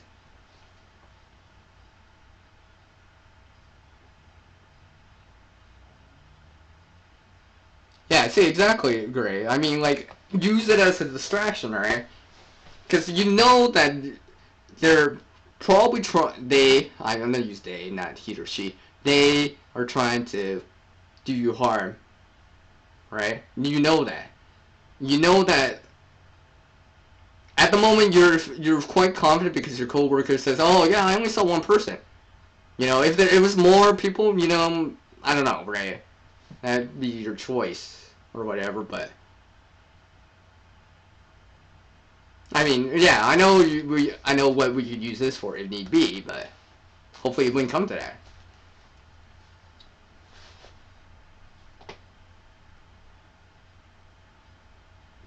Hmm. I'm thinking about 5,000 volts for our 5 year. See, and the thing is, at that time, power's still on. Guy was smart, knocked out the power, and he knew that the employees were not allowed to have phones on site, so all the phones are in the locker. So he checked that area, kind of, you know, like the crew quarters first, kind of deal. So he knows there's no one else. There's only a few people in there, and he knows that they don't have their phones. You know, maybe it's ex-employee or something like that. You know, that's angry because they got fired. I don't know. And the reason I bring this up is because it's kind of happened here in the real world similarly. And the thing is, this guy I actually went to high school with, and he did, you know, do some very bad things to his coworkers, and yeah, that's just why I bring up this scenario.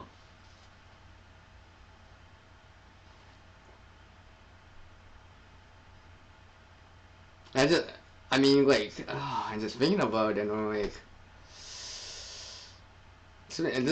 I mean, like, it's gonna be one of those dicey situations, regardless. You just gotta kind of believe that this will work, you know, hopefully, hopefully.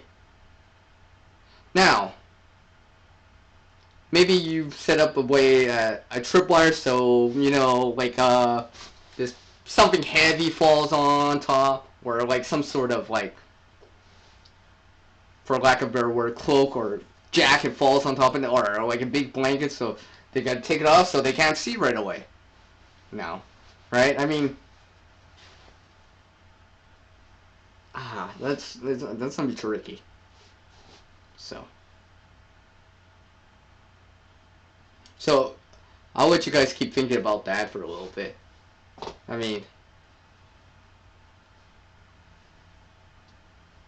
just thinking about it. I mean, in this situation, and like I said, this is not like a shopping center or anything like that. So, a little bit different. A little bit different. Sometimes, the environment dictates what you can do, or what you should be doing. If this is the only exit, well, and it's in block, well, and you can't use their exits, I mean, you don't have to kind of make it safe. So, while I wait for you guys to kind of say a few more extra things here, I'm gonna give this about 2 minute warning for the stream and such, just because I think this is good enough for now. Like I said, there will be another combination mode time this week. Stay tuned. I'll put out an event notification for it. Our schedule notification for it, I should say. There may be another stream later, in the late night stream. I'm not sure. Depends how tired I feel and such and such. And I do appreciate everyone that came by. From Chief Outdoors Gray 1107, Lovely Lisa Warrior Queen, with Valerie, Sammy, Pooping Android, Go Fish, Old Man, can't forget this old man, and I know Cabin Life with Glenn Moran came in for a short period of time. Of course, there came by iPod here, Canoe, Hound Adventures, Monkey Club. I mean, the Money Club, I should say.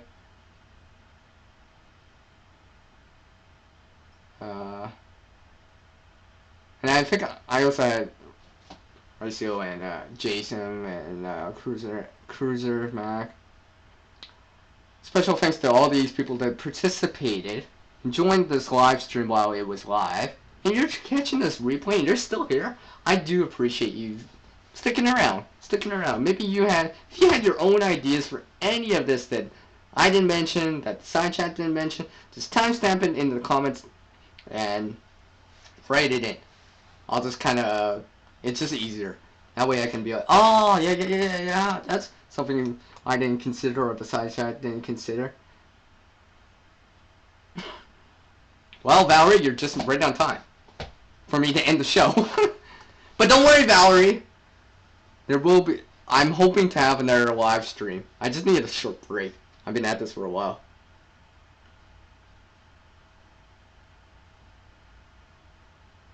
Well, I guess it doesn't matter. I do appreciate you taking the time to drop in, Valerie. I think you would enjoy this stream, pretty much. Thanks, Goldfish. I do appreciate that, smile.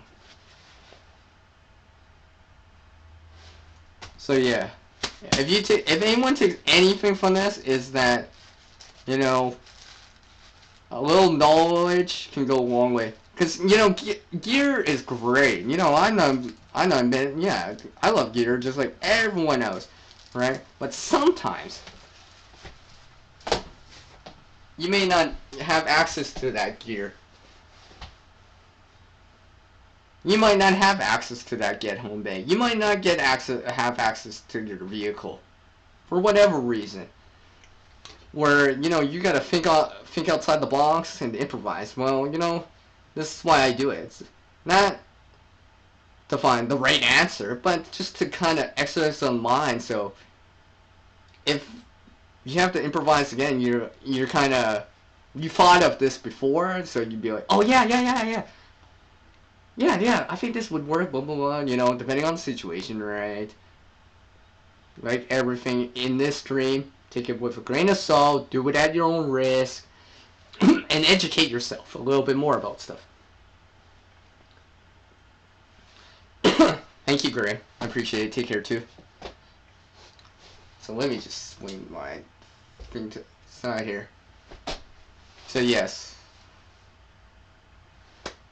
Thank you, everyone, for supporting the channel, and I appreciate supporting Combination Mode, which will be back later this week. Time will be TBA, and the date will be TBA, but I will put enough or a lot of notification time as possible. And of course, thanks for Valerie for dropping in. That was awesome. I had lots of fun with you guys on this. I hope you guys enjoyed it too. So, you know what it's time for? Like always, it's outro time. After I say one thing. Remember, sometimes we can't always help everyone, but we can help someone out there. And we all can create a better future starting today. So, as the world changes so much oneself to reach a new level of skill and knowledge, one must practice. A single person can't help everyone in this world. But one person, you know, any of these guys in the chat, any of you out there, can help someone in this world. Regardless of your age to a certain degree, right? Your nationality, your gender, your sexual preference, even your political views, your status, your income, all that stuff. You know, even if you don't have much, you probably can still help someone a little, even by listening. It doesn't always have to be financial or monetary funds to help someone. Sometimes a little. It doesn't always have to be this. Sometimes a little bit of that time can just be just as good, or sometimes even better, because sometimes people need help moving stuff, or things need to be moved around and all this stuff. So yeah. One person can't help everyone in this world, but someone can help someone in this world. Until that next video from me, it is